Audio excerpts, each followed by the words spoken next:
Welcome to the Terry Stanley channel. Today, I would like to introduce you to the story, Heaven Looks a Little Different. Author, Fangirl Shrieks. Read by, Terry Stanley. I turn the corner, driving down New York City streets, tapping the wheel impatiently, my eyes straining to see in the dark. But then I see it all, and this time I see too much. I don't even have the time to feel horrified, and adrenaline is one hell of a drug. I am blinded by the yellow lights, the screech of tires echoing terribly in my mind. I am well aware of the roaring sirens, flashing lights, ambulances, whatever, but all I can notice is how it seemingly happens in slow motion. I slide forward against my own will, breaking through the now shattered glass, my car's front metal structure crumpling like delicate aluminium foil. The world is on fire, and I see only a white light. I'm pretty sure I'm dying, and it hurts so bad. I don't think I've felt a pain like this ever, not in my entire 22 years of life. All I can focus on is the pain, the mind-numbing, breath-stealing pain. I can't help but think this is how it ends, my body sprawled helplessly as the vehicle under myself crushes me, another car slamming into me head-on. Somehow, I feel like this isn't happening to me. I feel like I'm standing out on the edge of the street, watching both vehicles collide with a sickening crunch. I see it happen, I know it's happening. I see that driver coming into my lane, it's dark outside, they must not be able to see very well either. And with the rain beating down on our cars relentlessly, it's only harder to view the road clearly. But I know I see the car coming, I can practically see myself thinking that I'm going to run into the other person if I don't move. So I don't know why I don't swerve out of the way. Why aren't I moving out of the way? I see the car coming, but for some reason, I just keep driving forward. I remember how I always plead for something exciting to happen, disrupting my mundane days, and I darkly think to myself I certainly did get what I'd wished for. My face feels wet, and I'm not surprised when I realize it's probably my own blood. My ears are buzzing and I see people, now blurs of movement, rushing over to me as I'm gasping for breath. The sirens are getting louder, coming closer, but it feels too late to me. I've never been an optimist. Another one of those blurs are hovering over me, telling me not to move, telling me not to close my eyes, to stay with them. I don't even know who the blur is, but I want to fight so bad, I really do, but my eyes feel tired, my eyelids heavy. I want to just shut my eyes and relax, but as much as I joke, I realize I don't want to die. I really don't, but I'm not afraid of death. I accept the situation, but I don't understand why. The temptation is too much and the burning sensation behind my eyelids just increases, so my orbs slowly lose vision, blurring with tears, probably of pain, as my eyes flutter shut against my will. I can't help it. And then it all goes black. When I close my eyes, I don't expect anything spectacular to happen. I've never been a dreamer when I sleep, in fact I don't even remember the last time I dreamed at all. Perhaps 15 years ago, back when I was 7 years old and still naive. I'm 22 now and I suppose I'll never know, or even remember what I dreamed of back then. I have never been the type to share my thoughts, whether the thoughts were conjured up by my conscious or unconscious self. But when I close my eyes, it suddenly feels different, like I'm falling asleep and I'm about to dive into a dream. That doesn't make sense, I know. I'm sprawled in a car right now, probably dying. I see a light as my mind blocks out all that's happening around me. For a second, I'm thinking I'm dead already. As the light increases, I realize I've always been an atheist. I believe in only science and what I can see with my very own eyes, and I've never thought too much about the afterlife. I briefly wonders if there's an afterlife, where do atheists go? As the light fades, leaving me in my new surroundings, it occurs to me that it doesn't hurt to be dead. Somehow, I'm relieved. And then it hits me, as it all clears, leaving me in the place I least expected. It's heaven, I realize with a jolt of surprise, I'm in heaven. And the thing you might not know, the thing that might surprise you the most is that in the right light, heaven looks a lot like a temple.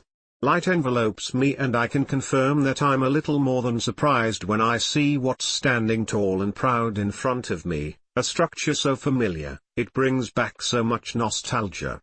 I stand, a little shell-shocked, in front of the Temple of Segesta in Segesta, Sicily. The piles and piles of architecture-related information I've soaked up like a sponge from books, magazines, and websites suddenly flood my senses.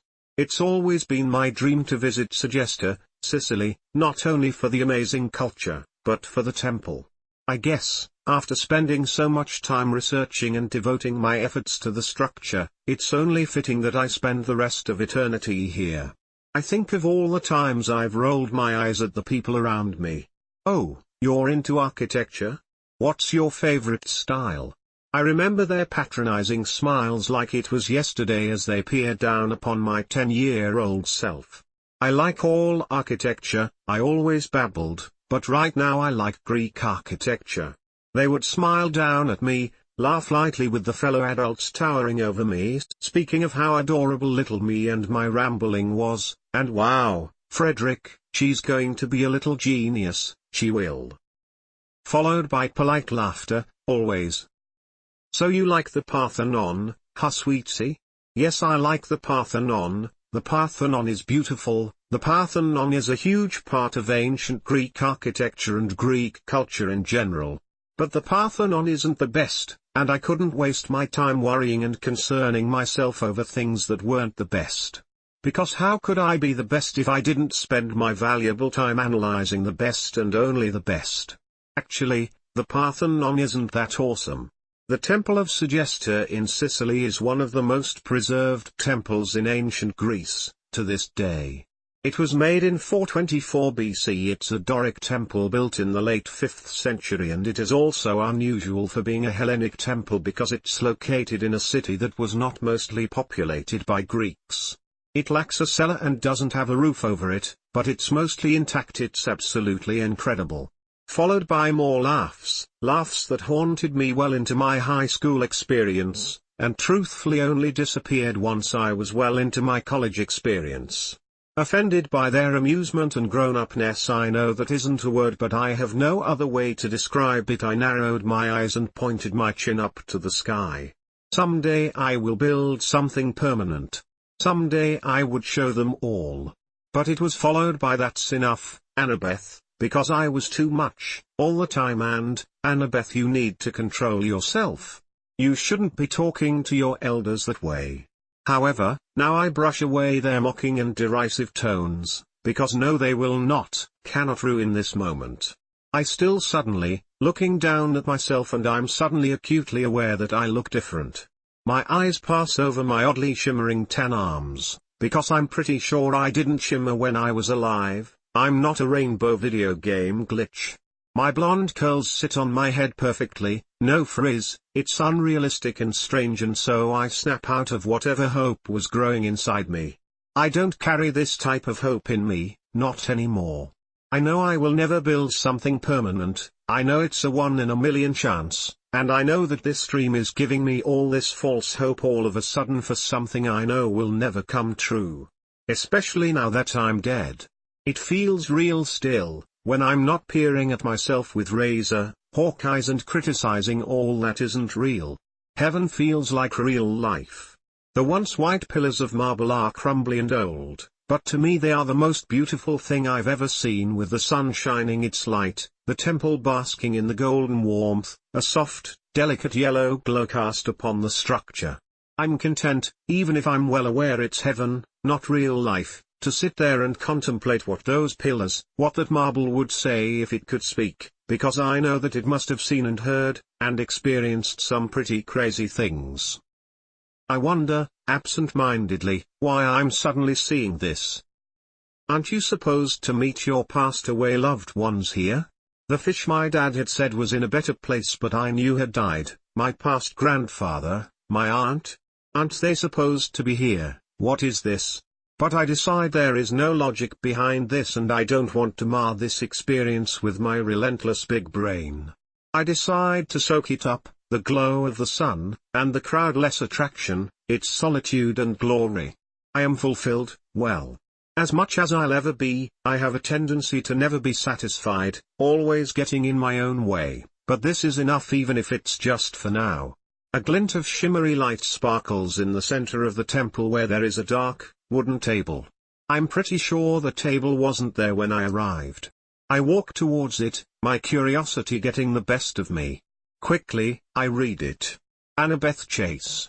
Welcome to the Temple of Heaven. Hang on tight for the ride of your life. There isn't a signature, so I just assume it's God or something.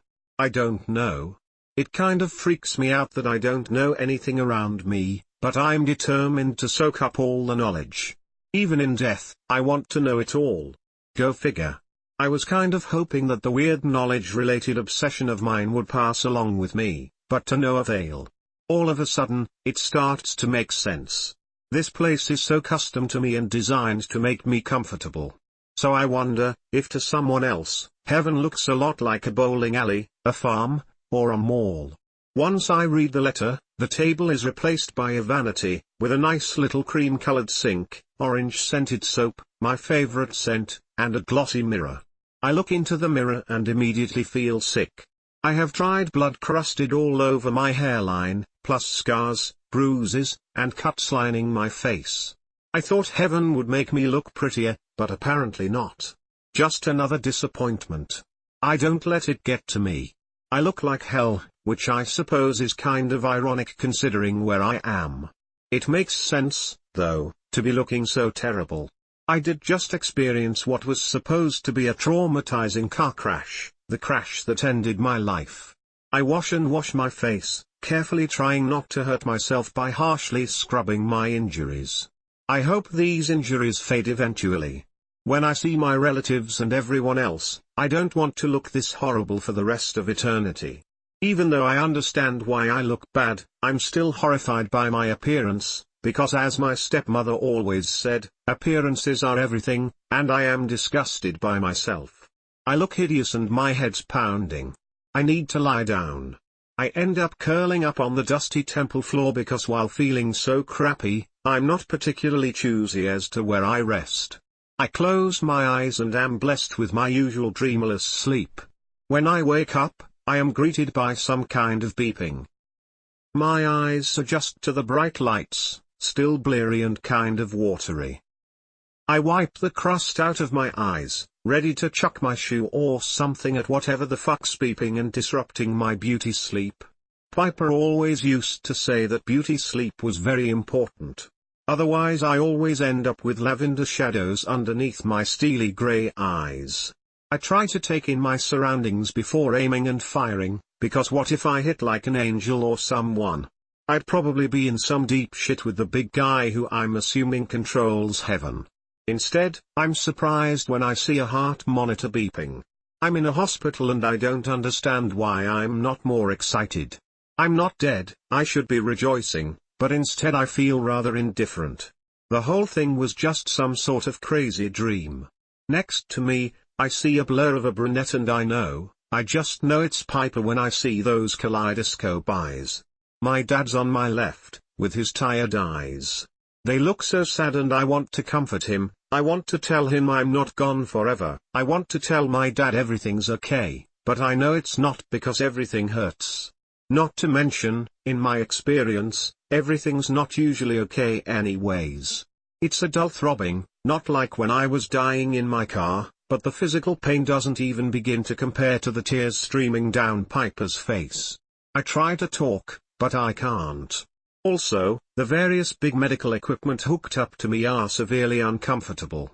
Through my hazy vision, I see my father talking to a man in a big white coat, some doctor probably. I pick out a few terms. Medically induced coma, trying our best, injuries. Even though I'm extremely tired, I can't help but figure it out in my head. So I'm in a coma and I'm not really dead. That's what that crazy dream was all about. I really want to tell Piper, someone, anyone all about that wild adventure, but again, I can't really talk. My hazy vision clears and suddenly I'm no longer looking up at my best friend, but at the white, creamy, crumbly columns again. There's a huge gate in front of me now and it's leading to some white light, which I'm assuming is the main portion of heaven. But why am I back here? I thought I was in the hospital. I decide it's time to take some action and sort out all this confusion. I walk through the gates and am momentarily blinded by the light once more. How much is this going to happen? I think I should tell God that he needs to tone down the LED lights, because number one, he's probably wasting so much electricity, and because I can't fucking see half the time. Though I'm sure, she, whoever's in control here would not take too kindly to being told off like that. As the light dies down, I see a ton of people here. There's a lot of tourists here, and a huge crowd is surrounded around the Parthenon in particular. I can't help but roll my eyes. Typical. Architecture from all over the world is here, next to each other. I see one building I have a hard time recognizing, and it has the largest crowd, so I'm assuming that's God's main headquarters. I try to shove my way forward, but everyone seems to ignore me. Not to mention, people are passing through me, a feeling that is very much freaking me out. I panic, trying to get my way to the front, the whole situation getting to me. Hello? Can anyone hear me? Stop touching me. Please. Am I invisible or something? I scream. Duh, a voice says behind me. I whirl around and look up warily to find a young man, probably around my age. He's cute with his raven dark black hair and beautiful bright sea green eyes, and I assume he's some sort of angel here to explain to me how heaven works. Except for one thing. He has blood coating the entire left side of his hairline, and he looks sort of beaten up. He's still cute, but I can't help but wonder what the hell happened to him. Did he just come out of a cage match against Satan or something? What happened to you? I ask in surprise. Doesn't matter, he says sighing, this is your near-death experience, not mine. So I'm having a near-death experience? Is that what the hospital was all about? I'm really in the hospital and this all some sort of coma-induced dream? I ask, inquiring and firing off rapid questions the way I am accustomed to doing. He nods, and I just stare as another drop of blood rolls down the side of his face. He grimaces, wiping it away irritatedly, like drops of blood just randomly drip down his face all the time. Hell, for all I know, they do. I also wonder to myself if it's inappropriate to say hell in heaven. I'm Percy, he says immediately, and I stare up at him.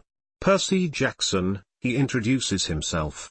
I'm Annabeth Chase, I introduce myself too, because what else am I supposed to do? Gawk at him? I know. It's pretty, is all he says, and I decide he's a strange guy, but since he's the only other person here besides me who's actually talking to me, I don't tell him that. I figure I'm going to need him if I'm ever going to figure out how to get to where the golden, pearly gates are, the harps, the deceased family and friends. At least. I'm assuming that's what heaven looks like. I'm not really sure, but that's what I've always seen in movies, so here's to hoping. Harps can sound kind of pretty, after all. So, I begin, trying to strike up a conversation. Why am I here and not with everyone else? Everyone else? He looks confused and my stomach does a flip-flop. Green-eyed boy doesn't seem very bright, in my opinion. I ignore it for the time being, and continue on interrogating him. Is this heaven or isn't it? Are you dead? I mean, you look pretty shitty, if I do say so myself. Percy stares at me some more, and I wonder if he's actually stupid once more. Thanks, he says sarcastically, snipping back at me for once. And I'll explain it, let's go for a walk, he offers, gesturing around us to all the amazing architecture. Now, I'm a pretty realistic, level-headed person. I know not to talk to strangers, and certainly not go off on walks with strange, blooded-up boys, but the rules are kind of loose right now considering I'm in desperate need of answers. I decide I can probably whoop his ass in a fight, and follow him out into the chaos and crowds. Percy walks at an easy pace and I can't help but feel slightly irritated because I usually walk fast and with purpose. I don't just wander aimlessly. So are you dead? I repeat my question as we walk. What? He asks, not really paying attention. Are you dead? I repeat, rolling my eyes. He hides a smile and I scowl. Percy shakes his head, but offers no further explanation, pissing me off. So where are we going? I ask next, not quite happy with the prospect of just following him around. Are you the ghost of Christmas past, here to teach me my lesson before it's too late? Or my guardian angel like Clarence for George Bailey in It's a Wonderful Life? I question, but he just laughs now and doesn't say any more. I groan, this is going to be very, very frustrating. Percy walks down a shady little alleyway between the Shanghai Tower and the Burj Khalifa. I freeze in my motions, because no, I'm stupid enough to go down a dark alleyway all by myself with some strange guy. Where are you taking me? I repeat again, crossing my arms over my chest stubbornly. Here, Percy answers lightly, turning a door and walking in. I walk in after him, still wary, but choosing to follow, just this once. I half expect Pennywise to jump out and strangle me, but nothing happens and it's actually quite bright inside the store thing. Seriously, the electrical at the end of each month must be absolutely wild. It seems like a regular gift shop for tourists. I glance around the small, dusty area, but quickly catch up to Percy when I realize he's still walking to the back of the store and I'm losing him by standing around, gazing like a ditzy blonde. I am not a ditzy blonde. He heads to the lost and found for careless tourists and I can't help but become curious. Why are we here of all places? A woman at the counter with blonde, fake, too blonde hair, rolls her eyes, bored. Key? She extends her hand, waiting impatiently. Percy looks at me expectantly, but I hold up my hands in surrender. Don't look at me, I don't have any key, I tell him, a bit sassily. Percy rolls his eyes, and reaches in my pocket. Hey! I protest as he grabs my car keys, much against my wishes or consent. Give that back. He ignores me and hands it to the lady, who unlocks a locker, gives him the key back, and produces a large white box. Percy takes the box and brings me over to a ripped-up, old leather seat in the corner. He sets it down and sits down. So what is this? I ask, narrowing my eyes at the white box, snatching the keys back from him childishly and stuffing it safely in my pocket. He rolls his eyes once more and I am struck by how similar we are in some ways. I push the thought away, because fuck that. I don't want to be like him. But even if I'd never admit it out loud to him, it's kind of fun to banter with him. He is wittier than he lets on at first and smarter than he looks. You're probably thinking why I judge people by looks when I'm tired of everyone thinking of me as some dumb blonde. I've always figured it's because that's what my stepmother does and I just picked up the habit along the way. I figured you knew, Percy says lightly, you seem like the type of girl who knows more than everyone else. It isn't meant to be a compliment, I can tell, but I strangely don't feel insulted by him. Percy, I think, is the type of guy who just likes to say things as they are, not really intending to make anyone feel anything with his words. Well, I don't, I reply, carefully choosing my words now. All right. It's a box, Percy reveals. I fight the urge to roll my eyes once more at Captain Obvious. It's full of things of your childhood. I stare at the puny white box and indulge myself by rolling my eyes this time. I've had much more things growing up, I inform him. Besides, I didn't have a childhood, I say, but there's no bitterness in my tone. Ah, but we've chosen the most important things. We? I demand, looking at him and cocking one of my eyebrows higher than the other. The big guy, of course, Percy says as if it's obvious. I groan, figures. A man passes us with wings and my eyes widen in surprise. He must be an angel. The man is very pretty, of course, he's a freaking angel for God's sake. I wonder, absent-mindedly, if it's okay to say God's sake or Jesus fucking Christ, in heaven. Or this dream of heaven anyways. I decide I'll say whatever I like. Somehow, though, I still think Percy is better looking despite the blood and even though he doesn't appear to be an angel of any sort and he doesn't have wings. He doesn't seem to notice as I contemplate his face. Percy's handsome, I know that for sure.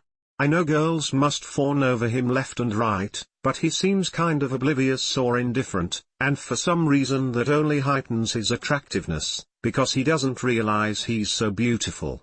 I always thought you can only call women beautiful, men are only handsome, but besides handsome, breathless, etc., the only word I finds fitting for him is beautiful. With his curly, dark lashes, wild hair, and bright eyes, he is very, very beautiful. I thinks he looks sort of like a bad boy, though, and I wouldn't describe him as angel. Percy, to me, appears more like the devil that you shouldn't mess with, but you do anyways, and he stomps all over your heart. He has that rugged, reckless, tousled look to him, and it intrigues me.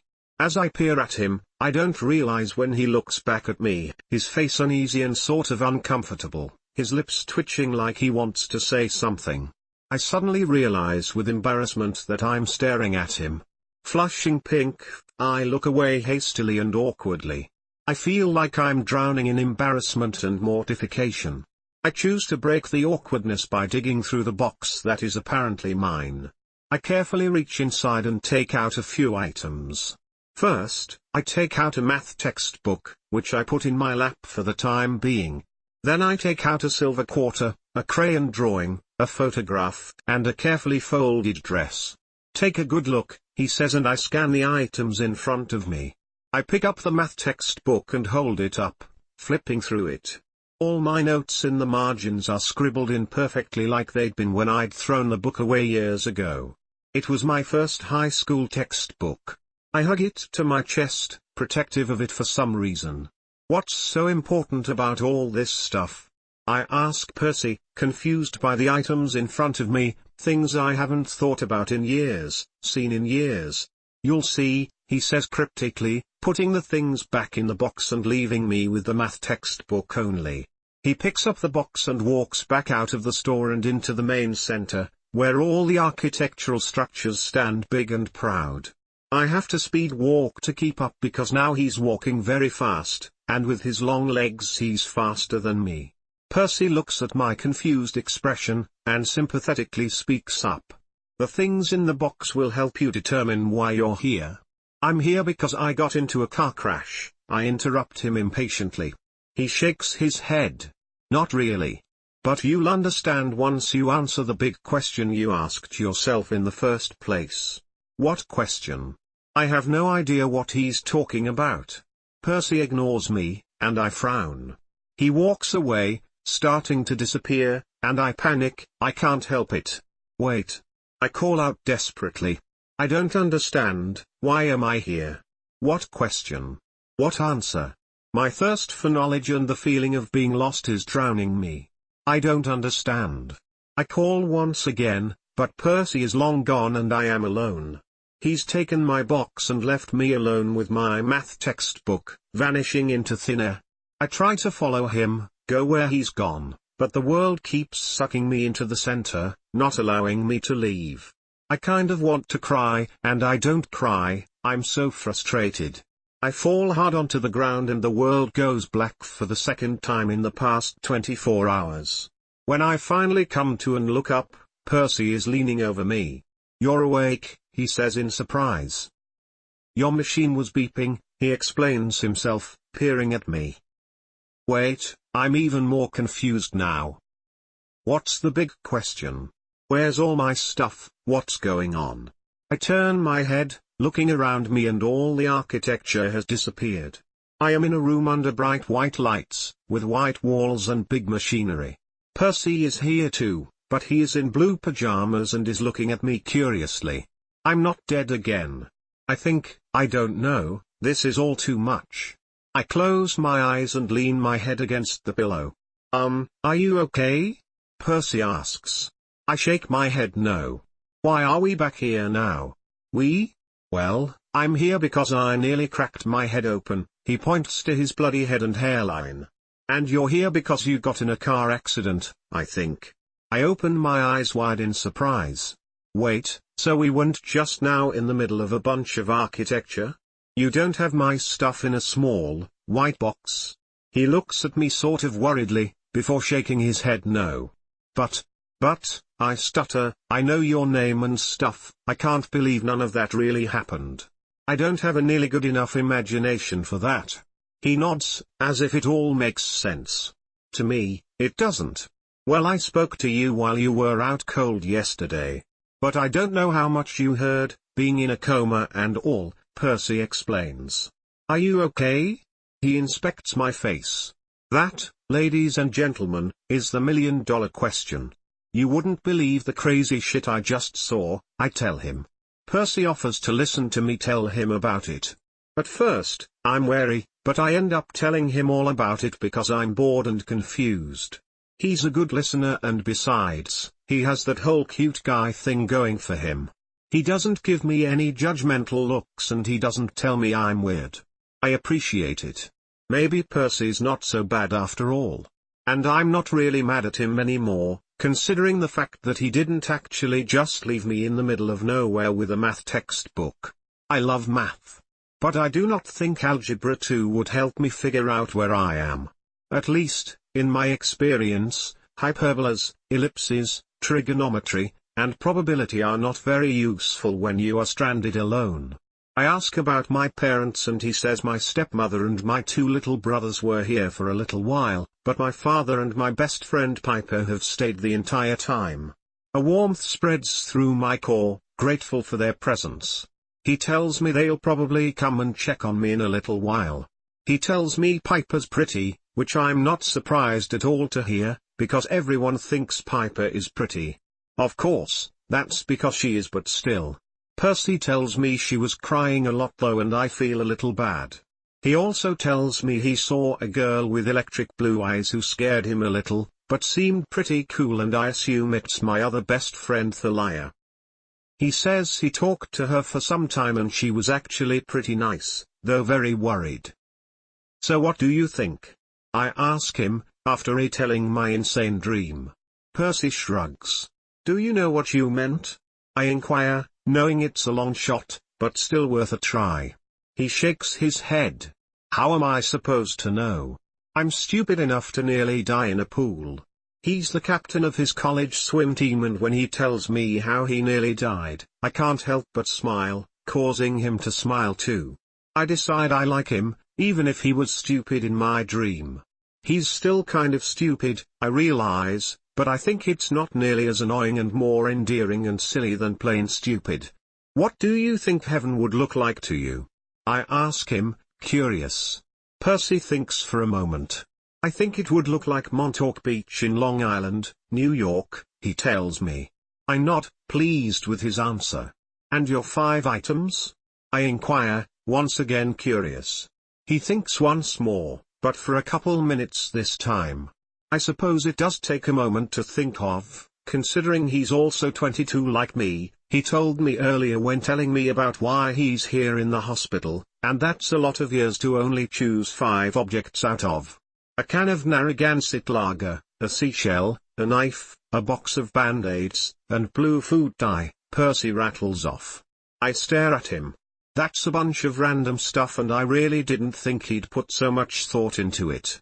I smother down a small smile of mine and nod once more. What's that? I point to the machine connected to the tube in me.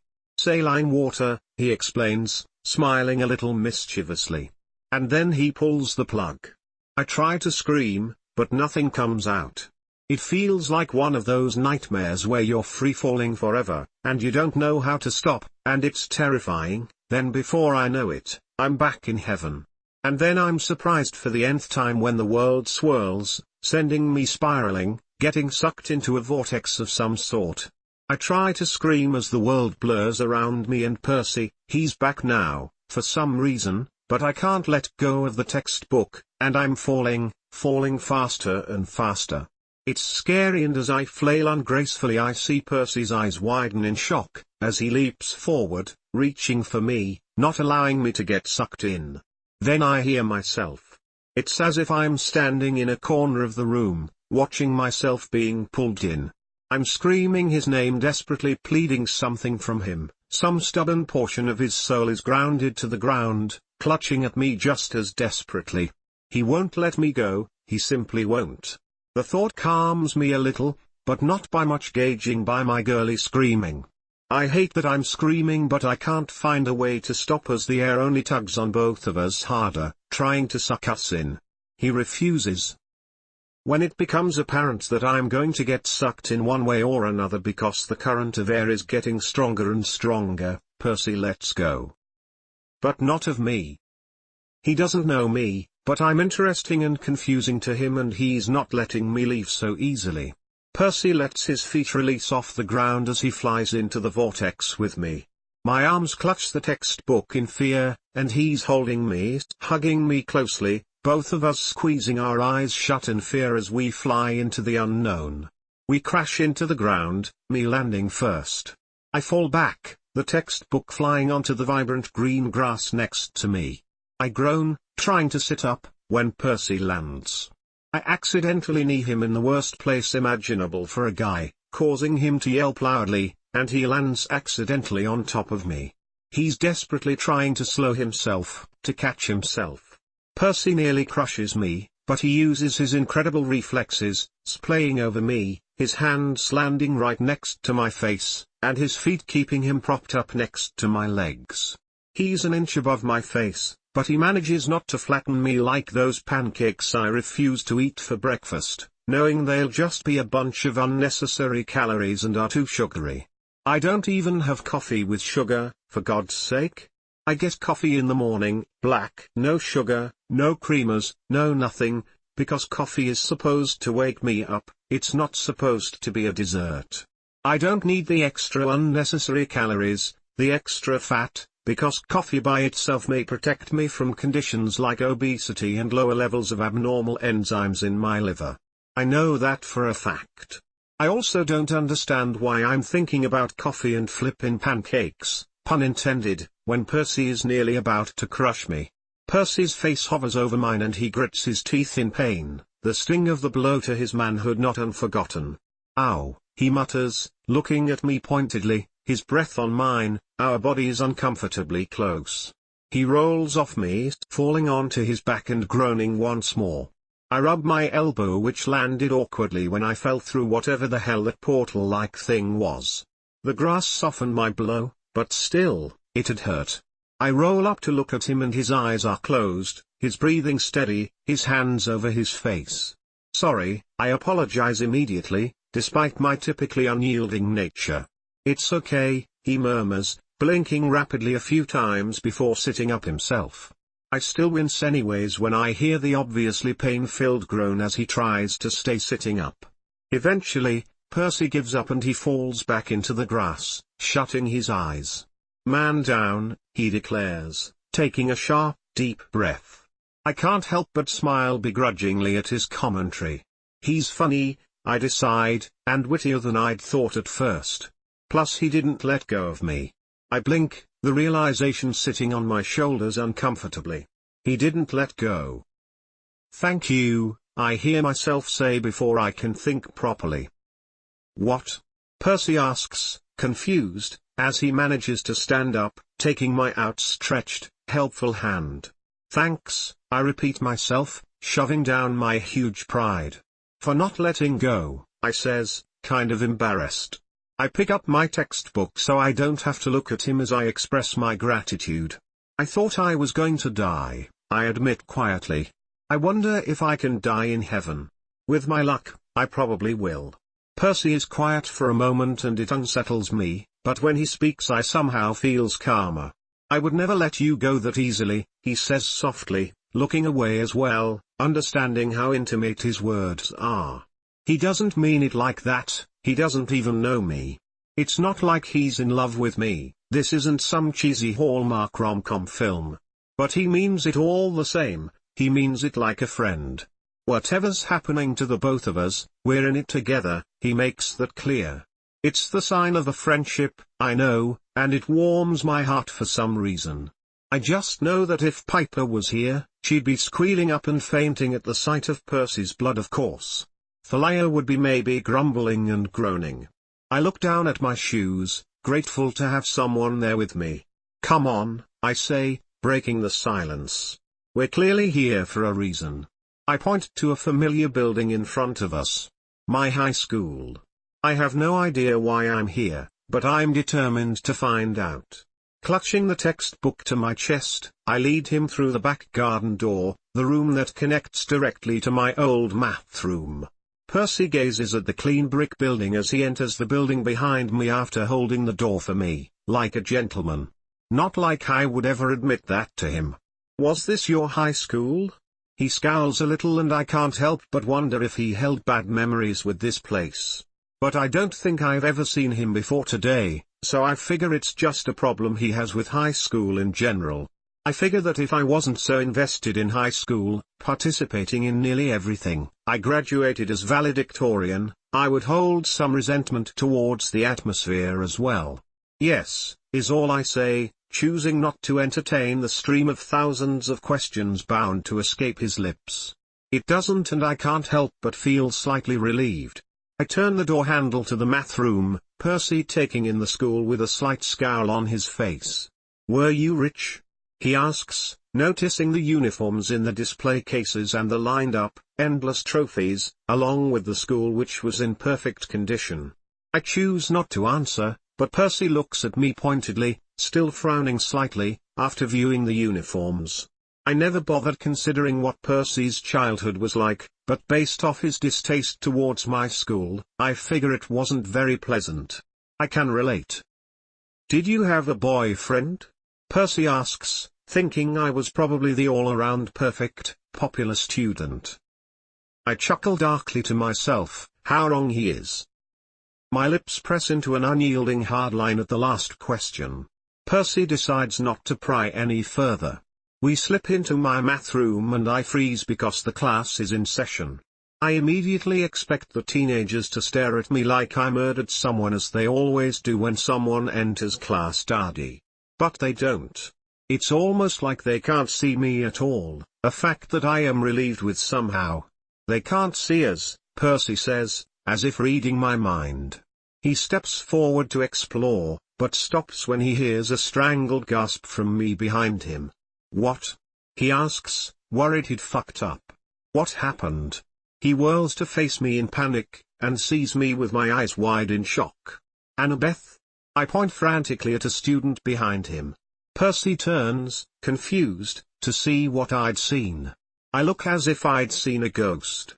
His eyes dart down to a student with a pencil to her temple, blonde curls, wearing a uniform, biting her lip in concentration, her steel grey eyes sharp and intelligent.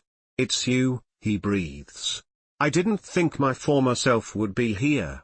I exclaim in surprise as I approach my past self timidly.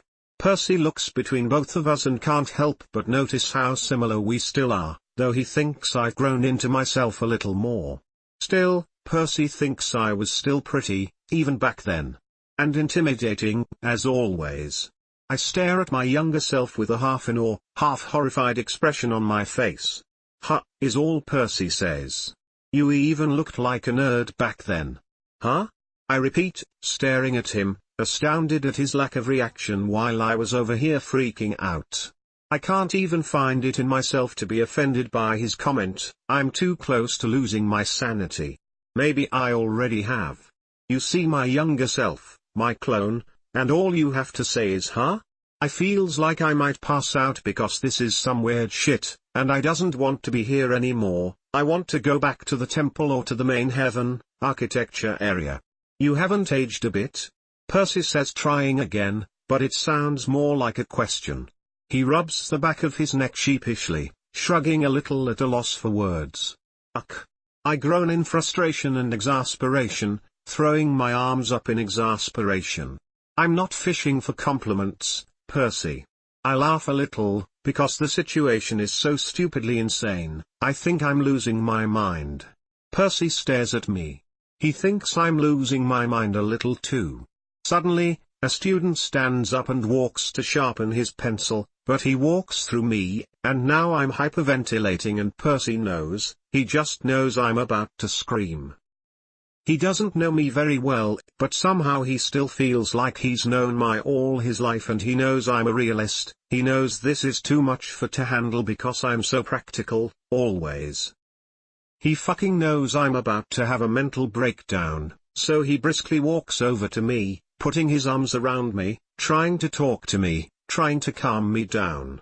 The bell rings, pulling me out of my freak out, and my younger self scrambles to pack up all her things, rushing to go home alongside all my other classmates.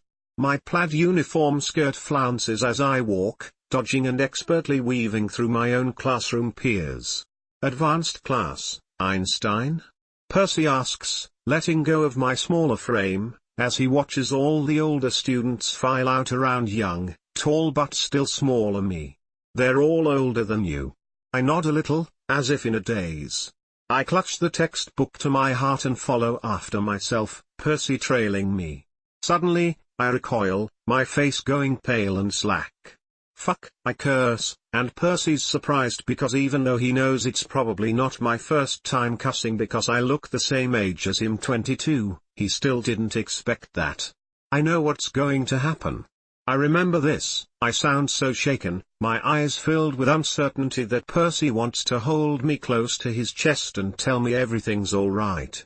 But he doesn't, because in his experience that's rarely been true. I quicken my pace, a boiling feel of dread burning my skin. Percy speeds up too, keeping up with me, a sickening feeling churning in the pit of his stomach as well.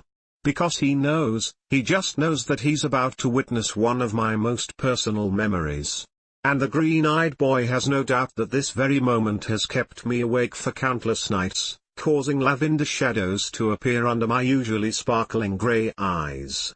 He just knows that if I could go back in time, I'd change this moment, whatever it is.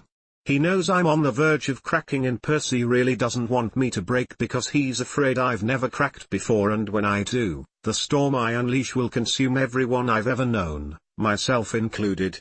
He just knows that my heart's about to break, and he also knows that hell hath no fury like a woman scorned. Walk away. I scream, bringing Percy back to reality, but is any of this reality? I am screaming at my younger self. Go left, you brain-dead moron. Don't you dare go right, don't you dare, Annabeth, so help me. Percy's seen some pretty weird things in his life, but never has he seen a young woman yelling at her own younger woman self. My chest is heaving, about to collapse, he can feel it, and he doesn't know what to do. I sound like a maddened woman, which he's pretty sure I am, and he winces as I proceed to cuss myself out with some pretty colorful curses. My nails are digging so deeply into my own palm, I'm bleeding, but the pain brings me a sense of reality, a sense that things can change, and I fucking revel in the fact that I can feel something, anything at all. Percy wants to stop me from yelling at a ghost of the past, but he steps aside, knowing he can't change what's about to unfold, and neither can I. I know this is probably all for the big question, but I don't really care.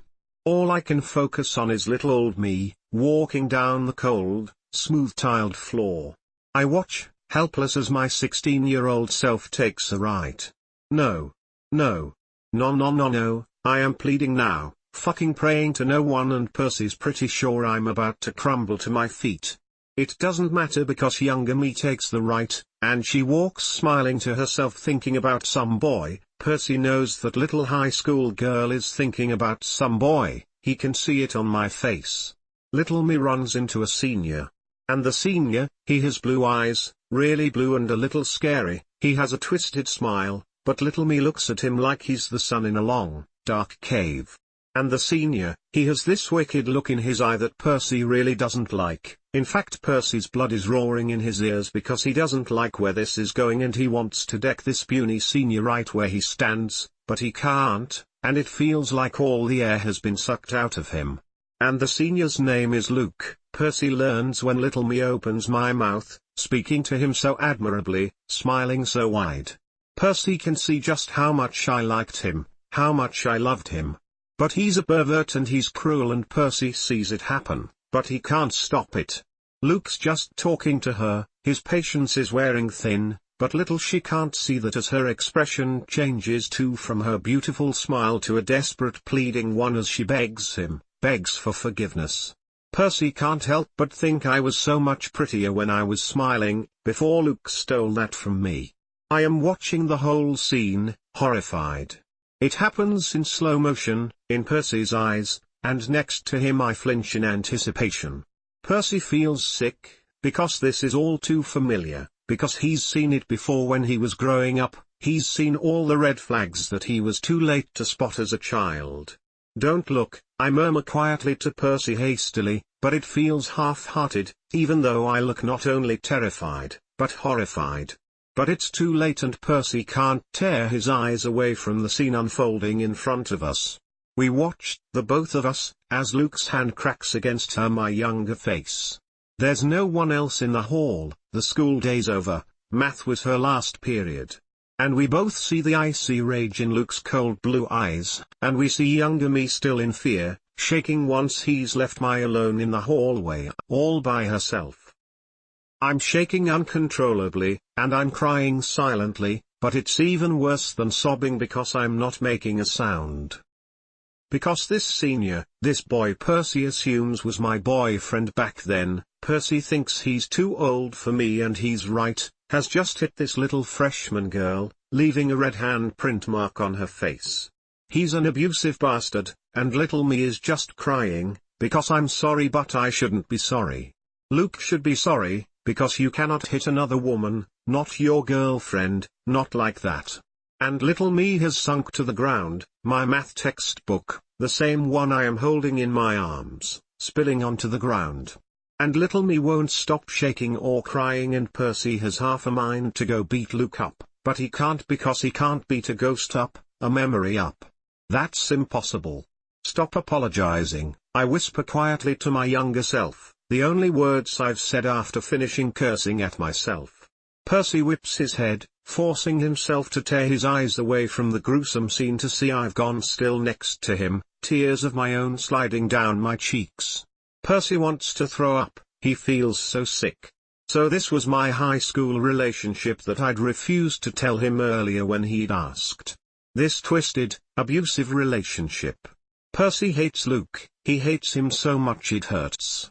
I choke out a sob and fall to the ground, and Percy can't help but notice it's the same position I'd fallen in years ago, but this time I'm not shaking, much to his relief. Is this supposed to help me answer the big question? Because all I feel is pain. Percy quietly sits down next to me, not saying anything. He doesn't think he can really say anything. What does one say to this? I'm sorry? No. But he's content with being there for me, at the least. Percy puts his arms around me, and we both watch little Hermie sob and shake for an hour, both of us at a loss for what to say. Neither of us scream or even care when we dissolve into darkness, spiraling back to the main heaven place we came from. Percy just holds me, the whole way there. My tears have dried in only a few moments, but my eyes are puffy and the skin around them pink. I still hold the math textbook close to my heart, and Percy doesn't understand because he hates that book now, he wants it to burn to ashes in a bonfire. Then he sees it. Percy sees the phone number scrawled on the corner of the paper and he's filled with a sinking feeling because he knows the number belongs to a certain, blonde-haired, blue-eyed boy. He hates him even more then, because I am still clutching that damn book like I'll die without it and Percy doesn't have the heart to pull it out of my grasp, so I'll breathe like a normal person. I think the big question and heaven in general is more pain than it's worth. Because he knows I still love Luke and he knows I feel betrayed and hateful towards myself for still loving him, but I always will, an irrational, terrible love that I'll never be able to rid myself of. And Percy loathes Luke even more, even if he doesn't know where he is now, because he broke me so many years ago, and still to this day, I clearly still love him no matter how much I try. Luke doesn't deserve my love, he thinks. Luke doesn't and never did deserve me because I'm too perfect, and witty in Percy's mind, and he doesn't know why he feels so protective but Percy's always hated jerks, bullies, you name it. It doesn't take an hour for me to stop crying like it did for younger me, but I'm clearly still shaken up when I'm done crying. Percy forces himself to pry the book out of my numb fingers. He makes himself put the book down carefully instead of tossing it off a cliff like he really wants to. "I'm sorry," he hears from my small voice. He looks to see me, rubbing away any trace of my tears desperately. It makes his heart squeeze in pain, but he ignores the ache. "Don't be," is all he says, keeping the Luke should be instead to himself. "Do you think all of them are going to be like that?" I question lightly, staring at the 4 other items in the white box. Percy shrugs. "I guess we'll find out," he decides. He knows what they'll be like, but he's not supposed to tell me anything. As he said earlier, this is my near-death journey, not his. What if we choose not to go into my memories? I ask softly, staring at the objects suspiciously. "You have to. It's the only way to answer your big question," Percy replies, insightfully. I repress a shudder and nod solemnly. "All right then." I scoop up the crumpled crayon drawing, tossing it in my hands. Percy notices I don't clutch it to my heart like I did last time as the world spins around us, sucking us into another memory. I scowl immediately as I unfold the drawing, knowing exactly what memory this one is going to be. My eyes look down at the drawing in a silent accusation, and Percy doesn't want to inform me that I am having a staring contest with a fucking drawing. For God's sake, Annabeth. If I hadn't broken down in big heartbroken sobs earlier, Percy probably would have made a joke about my hostility towards the scrap of paper. I tear the drawing apart, letting it fall to the ground as we materialize in what Percy assumes is my house. It's a large penthouse that only wealthy people can afford, and Percy can't help but look around in awe. I'm not nearly as fascinated, even if I'm technically back home, well back in my parents' house. But Percy knows better than most people that a house doesn't make a home. "Nice house," he says, testing the waters. "Thanks," I say, not even bothering to disguise the clear bitterness in my voice. Percy ignores it, knowing he would probably feel the same way.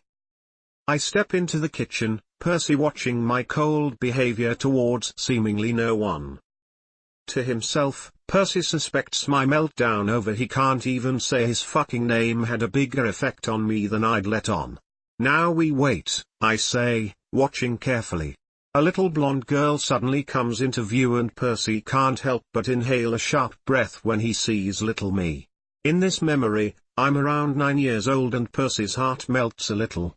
My hair is frizzier, and though my smile isn't nearly as bright as Percy's was when he was 9, only when he was with his mom, Percy thinks I'm adorable, a thought that genuinely surprises him. He's never been particularly fond of kids, not yet anyways, but he figures he'll melt when he has his own kids because yes, of course he wants his own bundles of joy. He doesn't care if they're adopted or whatever, he'll love them no matter what. He knows so much with a fierce confidence. I still carry a certain knowing, even at that age, Percy realizes. I still hold my chin high in a superiority Percy had first found somewhat annoying but was now slowly finding endearing. I stare at myself with a cold indifference and what Percy thinks is a little bit nostalgia, perhaps disappointment. I sit down on a kitchen chair, watching the scene unfold with a patient yet irked manner. Percy goes to sit down next to me, but I stop him.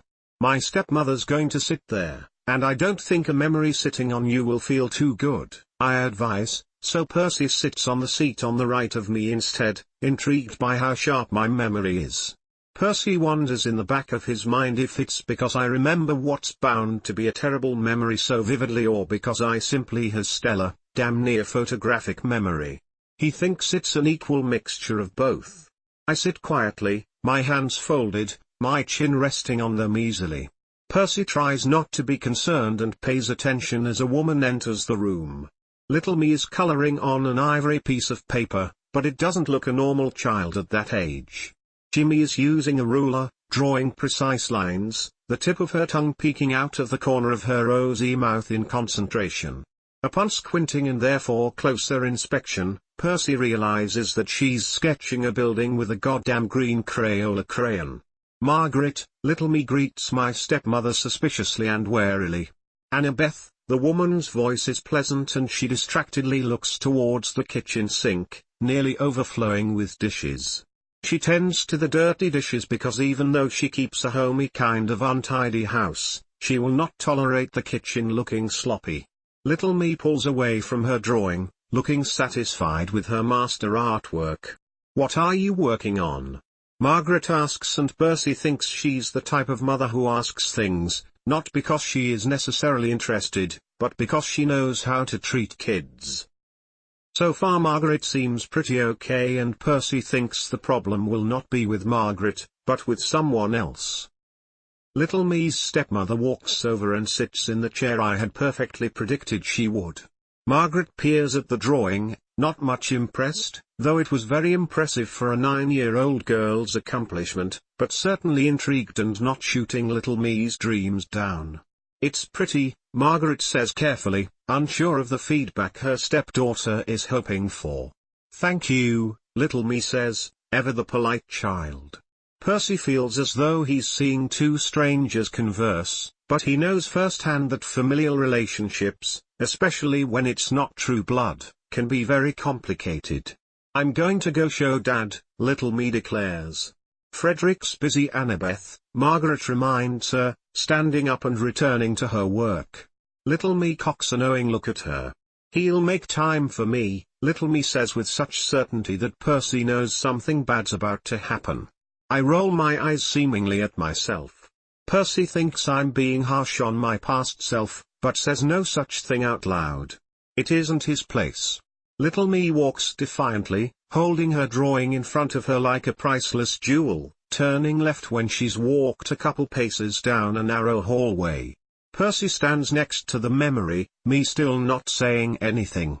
The little girl knocks on the door, waiting patiently. It's open. A man Percy assumes it's Frederick's voice is muffled by the door. Both me and little me, as well as Percy, walk in. "Look, Dad, look what I drew," little me says, clearly very proud of her accomplishment. Percy already can tell that Frederick is a workaholic and vaguely wonders if that's what I am like now as an adult, when I'm not in heaven, that is. Frederick doesn't look up and Percy wants to just shake him, tell him to be there for his daughter. What is he even doing? "That's nice, dear," he says, not glancing up at all. "But Dad," little me murmurs, impatient and annoyed. She even taps her foot against the hardwood floor like a sassy adult. "You're not even looking," she states, approaching his desk and smacking the drawing loudly on top of a stack of blank pieces of paper, face down. "I will, Beth, later," he promises, but Percy knows promises are often broken and empty. Little me glares at him in her frustration. Frederick mutters to himself under his breath, some math and science, things Percy doesn't understand but has no doubt I understand perfectly now as a 22-year-old. My father reaches for some scrap, blank paper, and mistakenly picks up little me's drawing instead. Since I'd carefully placed it face down, it seems like a regular old scrap paper. "Shit," Percy says, catching me off guard with his sudden declaration, as he watches it all unfold. He knows what's going to happen, but he's still dreading it. Little me looks excited for once, thinking my dad's finally going to look at it. Percy's heart goes out to me as he shakes his head at my father. Sure enough, Frederick tears the drawing in half, his daughter's face going slack in horror and disappointment. All the time little me had spent on it. Down the drain, Frederick had wrecked it. My father just rubs salt in the wound, not giving it another thought as he scribbles illegible writing on one of the halves of the paper. After completing his thoughts on the paper, he finally pulls away to peer at his daughter. "Now what did you want to show me, Annabeth?" He looks down at little me, not noticing how his daughter looks so upset. Of course he doesn't notice. If he never spends time with little me, how is he supposed to be able to recognize her goddamn emotions? "Nothing," little me's voice is surprisingly steady. She marches out of his office, closing the door after herself, then storms into her room, slamming the door after her. Percy's not even surprised when the little blonde doesn't cry nor tell her father the truth. I'd been forced to grow up so fast, indifferent to the world already. Percy winces as the memory fades, the slam of the door still echoing in his brain. Percy's eyes take in the last glances of the beautiful penthouse. He doesn't look at it the same way he did before he was shown the memory. A big home means nothing if you live in it alone, I say tersely. The memory dissolves into darkness around me as we spin and twirl back to the structures and tourists. Percy looks at me after the second memory. Do you think you're starting to understand? He asks me and I shake my head no. How can I answer a question if I don't know what the big question is in the first place? You will, he says, standing up to leave again, walking away until he's gone. Good luck. Not that you'll need it anyways. He calls over his back before disappearing. Now it's just me. I stare down at the 3 other items left in the white box. I am left with a dress, of a photograph, and a quarter. Somehow, this just pisses me off even more. I sigh tiredly, rubbing my eyes. I rub my eyes, the heels of my palms digging so deeply into my eye sockets that I see white spots dancing on the dark background that everyone's so familiar with when we close their eyes. I'm exhausted, I know I am, and I speculate what would happen if I just walked in front of a rapidly approaching cab down in the busy streets of New York City. Or in this case, of heaven. I knows it's an unhealthy, poisonous thought, but I don't really care. I try to imagine what Piper would think, if the brunette would think it was an accident or if she would know that I had done so purposefully, so tired of my life. It's morbid, I'm well aware, it's also sick and cruel, trying to think what my best friend would think of death. Still, I purse my lips, contemplating my end. I wonder if I can even die in heaven? I wonder how I'll go peacefully in my sleep. Somehow I doesn't think I'll make it old enough in heaven and sane enough for such a blessing to envelope me. I think that I'm going to die soon here because I know deep down I'm taut as a wire, on the verge of snapping any day. I quit daydreaming of dying like a martyr, because for God's sake, I'm in heaven and still I'm not satisfied. I think of how my routine was back before the car crash. I always ran through the motions of my mundane day, sketching and drawing a design for somebody else, because that's how it works there in the real world.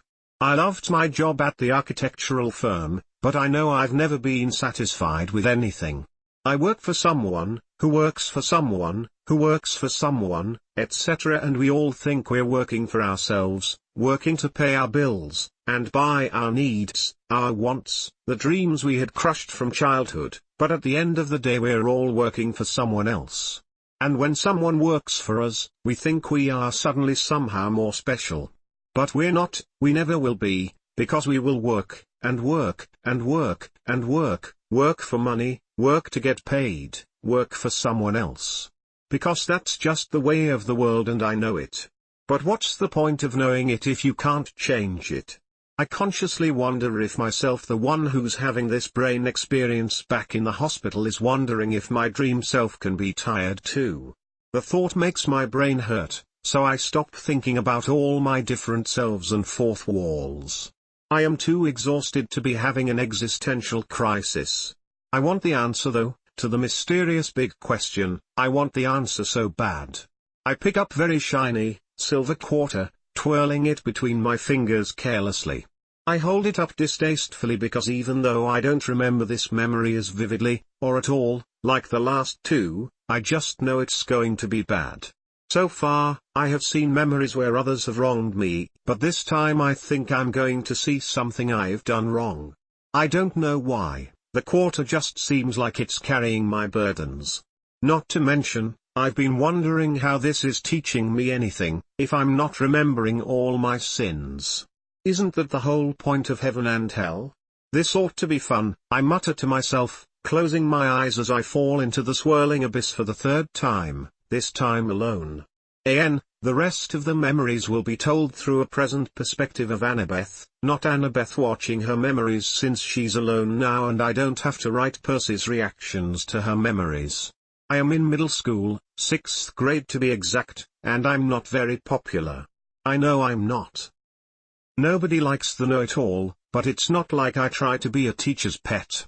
I just enjoy studying so I become smarter. I am not ashamed, I refuse to feel that way because of my brain and my talent.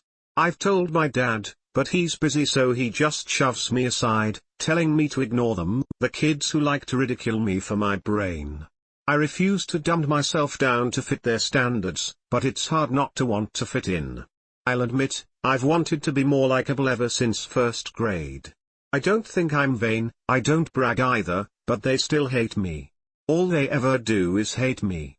Some of the popular girls are nicer and they don't tease me for my brain. Like this one girl, Piper McLean. But I don't fit in with her friends, so I don't hang out with her as much as a best friend should. She tries, she really does, to immerse me in her friend group, but it's okay.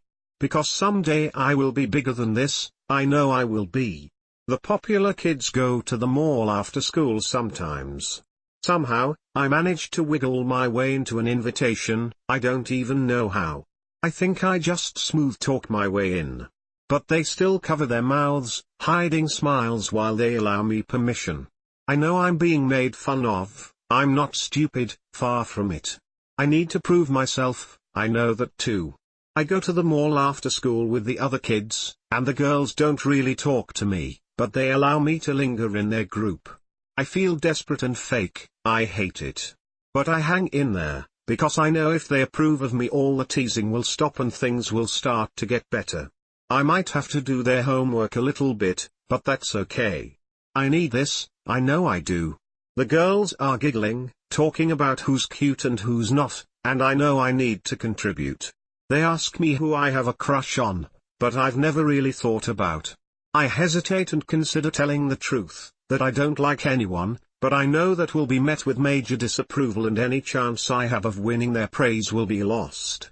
So I lie. I'm not proud of it, but I say, Jordan Blair. I don't like Jordan Blair. Well, I don't exactly not like him either. He's not the sharpest crayon in the box, but he's nice enough. Kinda. One time I saw him tease this girl with braces, but most of his type of people do those kinds of things. But here's the breakdown, I know Jordan is popular and none of these girls have a crush on him. He's approved already, so they won't think he's gross or bad and they won't be jealous because they don't all have crushes on him. To help my case I add, I know he's out of my league, but he's pretty cute. I cringe at my words. I sound stupid, but they look at me, their interests peaked. The middle girl, one of the most popular, looks at me, carefully considering my words. That's stupid, she says, and my heart sinks in my chest. I messed up. He's not totally like out of your league. If you weren't so nerdy like all the time, you could totally, like, get him. I think she says like too much. It's irritating. You're kinda pretty, besides, she waves her hand at her friends, who all nod like little bobbleheads. Maybe if you straightened that blonde hair of yours and wore a little mascara, maybe some eyeliner, you could totally be hot, like yeah. I nod in agreement along with everyone else. Another girl looks up at a gumball machine. I want one, she says all of a sudden. But I don't have any quarters on me, she says as they all pass the wishing fountain. I don't know why I do it. I could have just shrugged along with everyone else, claiming I don't have one either. Because I don't. I either wishing fountain out of the corner of my eye and then I grab a quarter out of the water when no one's paying attention. I wipe it hastily on my shirt, drying it. Here, I say, handing the girl with sleek, black hair the quarter. The girl looks at me, surprised, along with all the other girls. Thanks, she says, grabbing a gumball and inserting the quarter. The girl in the very middle, the most popular one with shiny brown hair, dyed with pink at the ends, looks at me impressed. You're super helpful, she says, flashing a smile at me. Pride swells in my chest, drowning my earlier guilt of stealing. I just smile back. The girls continue their chatter and they kind of let me go stand in the middle with the more popular girls, my rank clearly rising. I feel kind of out of place, but I don't regret it. I'm popular now, this is my new life. Mrs. Salas does not have a sense of humor. She has assigned science fair projects for us 8th graders, claiming if we break it or don't have it, she'll just give us a 0, no excuses. I'm always a good student, so I'm not too worried. I choose my project and go with a classic, erupting volcano. I decide to add some history aspects to my presentation. We will have to present it to the class, to impress her more. But another boy is doing the same project I am, which is very annoying. He brags a lot and everyone is very impressed with his volcano, knowing he'll get an A. I don't like losing, and even though I know, rationally speaking, that there isn't really losing in doing this project, I want to do better than him. He comes to school the next day with a pre-made kit and my jaw drops. That's completely cheating. But Mrs. Salas doesn't care. She just wants everyone to finish one and turn it in. I narrow my eyes at his volcano equipment, instantly jealous. I know he's going to do better than me, no matter what I do. He has fucking instructions, for God's sake. Everyone's swearing this year. I am very sure in my intelligence and my abilities, but still I am nervous when we go to present. His is battery operated.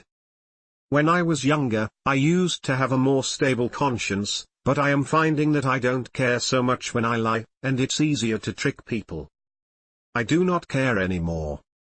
It's wired in me and I know I always use it to my advantage. I know it's bad, but it doesn't make me feel guilty because I do not care anymore. So I mess with him a little bit, just to be on the safe side. I tamper with his batteries, easily making it unable to use when he goes to the sink to wash his hands. Mrs. Salas asks us to present our projects side by side, one after another, since we're doing the same thing. I say, okay, because it's not a big deal. But I want to go first, of course. I ask and Mrs. Salas doesn't mind. She smiles because she likes me while I present. I race through the history, speaking slowly and eloquently like my dad taught me, even though he stammers sometimes. He says I have a gift of speech, so I use it well and properly.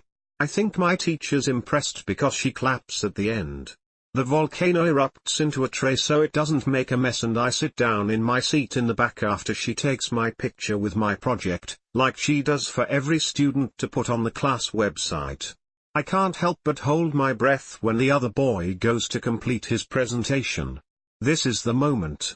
He flicks the switch and nothing happens. I let out a breath I didn't know I was holding. He still gets an A anyways, like me, because the point of the project wasn't to be successful, but to present your work as best as possible.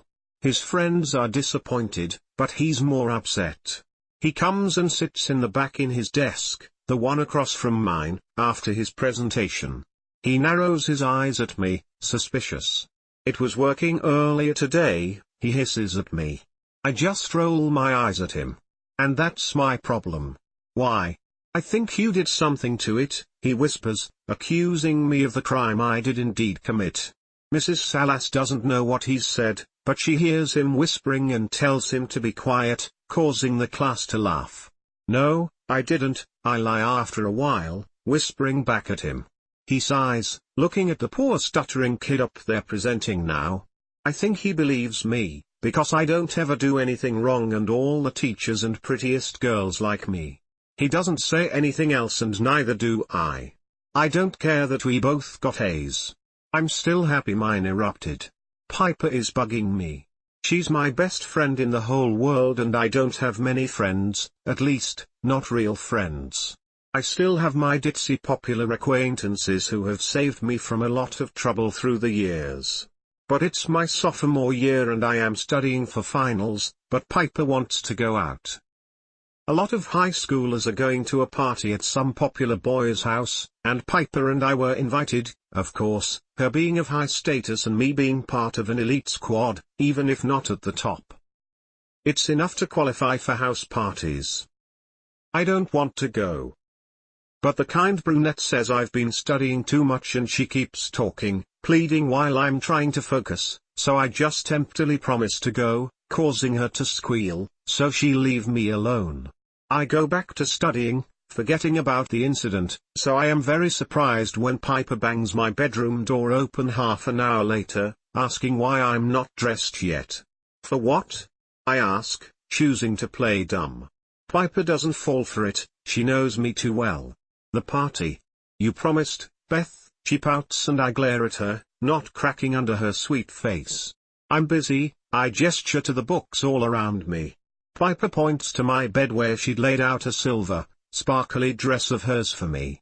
It was a very pretty dress, I'll admit, but my studies came first. Piper, you know I can't. I look at her sternly and she frowns. All you do is study, she accuses. You're going to regret when you're older and you missed out on all the fun. Okay, I say easily, shrugging my shoulders. I'll call you and tell you you're right then. Happy?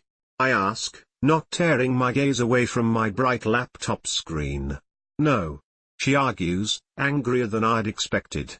You always do this, Annabeth, you promised this time anyways. You have to come. I don't have to do anything, I say, knowing I'm going against my word. It doesn't faze me, as I told you earlier, my conscience is long gone. Piper blinks, clearly upset. Why do you always have to cause this drama? Piper murmurs bitterly, trying to stare me down, but I'm not looking. I don't start drama. Do I? My pride swells up in me, defending my actions.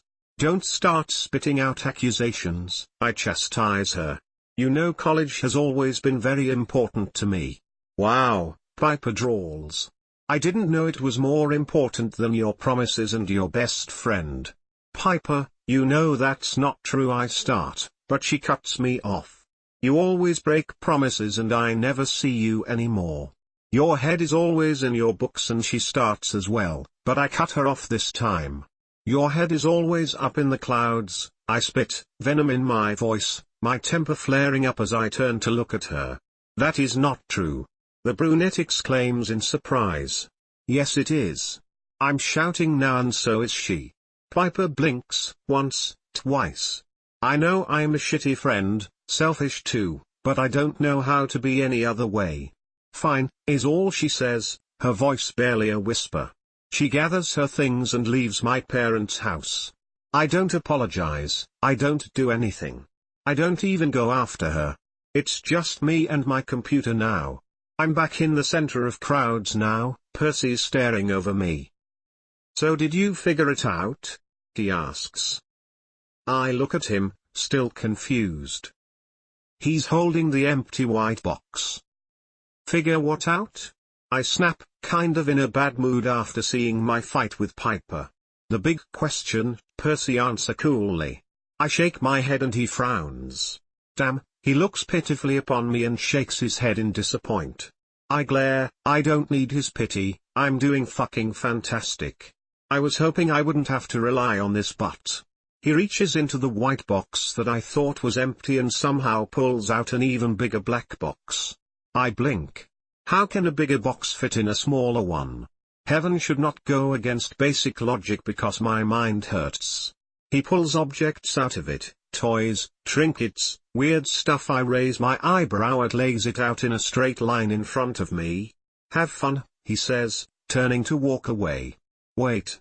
I call, my pride bubbling up in my throat as I call for him. What the hell's all this?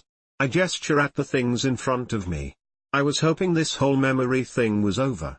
Well, it looks like you're tougher to crack. Go through all these and you'll have your answer, he shrugs. What if I don't? I ask, and even I hear my own nervousness in my voice. You will, he promises. You're only human. I watch helplessly as his back disappears. I turn my gaze at the stupid items in front of me and sigh, knowing there's not other way. Heaven is beginning to look more and more like hell. I pick up the first item, a green bottle of chapstick, and sigh. I think I better go through this quickly, I'm getting anxious. I am well into my junior year and all the girls are going out to another house party tonight. This time, I agree and come along. Piper dresses me nicely just like her, but she has always and always will be prettier than me. It's just something I have learned to live with. We go to the party and I am uncomfortable, constantly pulling down at my dress. It feels too short even though I know it's not actually compared to what the other girls are wearing. Piper goes off to flirt with a boy she's hoping to date, some blonde, varsity young man with the name of Jason Grace. I don't really care for the details. She urges me to go have fun and flirt, live a little. I don't want to, so first I go to talk to the other popular girls, my other friends.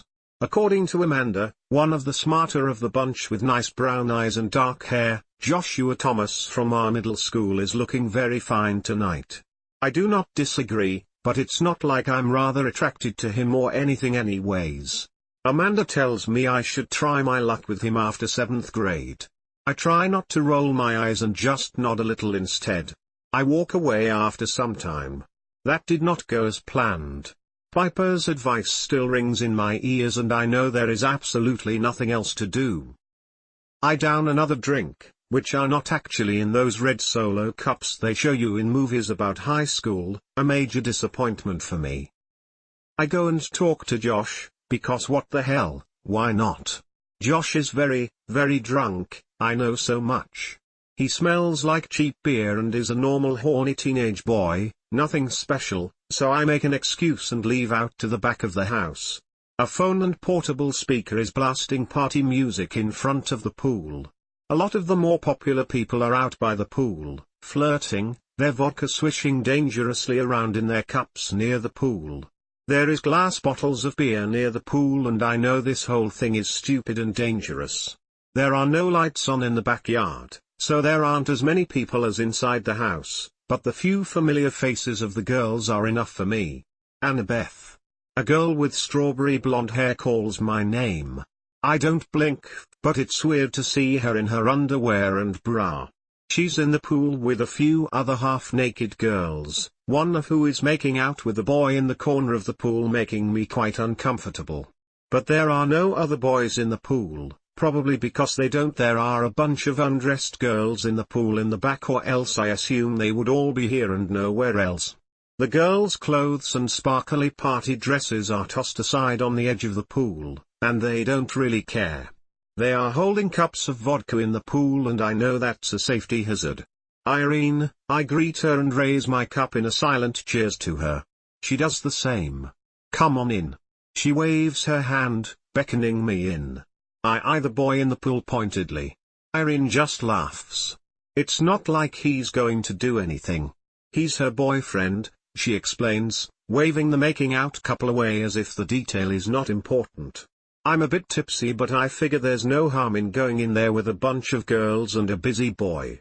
I strip quickly, tossing the clothes away and thankful for the darkness so they cannot see my body clearly. I don't think I'm ugly or anything, but it's not like I exactly feel like giving everyone a show. I'm seriously starting to doubt this situation, but I climb into the pool anyways. We're in the pool for a while and I'm having fun, I think, for maybe the first time at a party like this. Of course, something has to ruin it. The boy and the girl are long gone, probably off to have fun with their shenanigans. I try not to think about it too much, because that's just gross. But then I hear them, and I'm a little drunk now, so my judgment and mind is very fuzzy. I see a few boys, only 3 compared to the 7 of us girls, but I see Irene looking very angry. They're whooping, and stripping to their underwear before jumping in. I recognize one of them as Irene's boyfriend, who immediately comes and locks lips with her. I feel very awkward, and I tried to leave, but one of the boys approaches me. Another girl is yelling at Mark to get his stupid friends and get the fuck out. A few others are flirting, nobody's really all that concerned, but I know I'm not the only girl feeling uncomfortable. I know 5 of us, with the exception of Irene and one of the other girls flirting with the third boy, are all uncomfortable. I tense up when the second boy approaches me. My eyes narrow at him and I feel very exposed. I very much agree silently with the girl yelling still. Another girl has joined her to berate them all. Stupid, stupid boys. Hey, he says. He flashes me a charming smile and I am immediately uncomfortable. I reach for my dress, ignoring him. I need to get out of here. I set down the cup on the edge of the pool, about to climb out, but he stops me, his eyes dark. Fuck. What? I ask, trying to sound intimidating as usual. But he's stupid and probably horny, so he doesn't say much. He reaches forward, probably to kiss me all dramatically like the Prince Charming he obviously thinks he is, but I jerk away. How about no? I tell him, pissed off. I know I got myself in this unfortunate situation and I don't want to cause a scene, but he's not getting me that easily. Oh come on, he groans, don't be a bitch, Annabeth, he says. He knows my name, of course. He's popular too. Not the highest ranked, but in the higher half like me. If Irene wasn't so busy, she'd probably tell me to quit being a prude and have some fun. And of course, Piper was still inside. I roll my eyes because this is not happening, not on my watch. Fuck off, Kirk, I say, reaching for the pool edge once more. His hands reach for me and I can't move, cornered. He tries to kiss me again and I smack him as he gropes my ass. Stop being an asshole. I seethe, yelling at him, and now the girls are looking at me, except for Irene of course, she's off in her own world. Shut the fuck up, you bitch, he counters drunkenly, and I punch him then. Hard. Blood starts to flow out of his nose and he's groaning. Irene has stopped, along with Mark and everyone else. Irene's calling for me, but I'm leaving already, my dress held up protectively to my chest. I slip it on before entering the party drunk and wet. Nobody notices. The music is so loud and the place is absolutely chaotic that I'm invisible and I blend in. I am relieved. I end up taking a cab and going home. My fellow sophomore friends are all taking a bunch of extracurriculars. And I am too, of course. I want to go to a highly selective university. But I am not very artistic, besides my architecture sketching talents. I want to take an artistic club up and help my college applications in the future.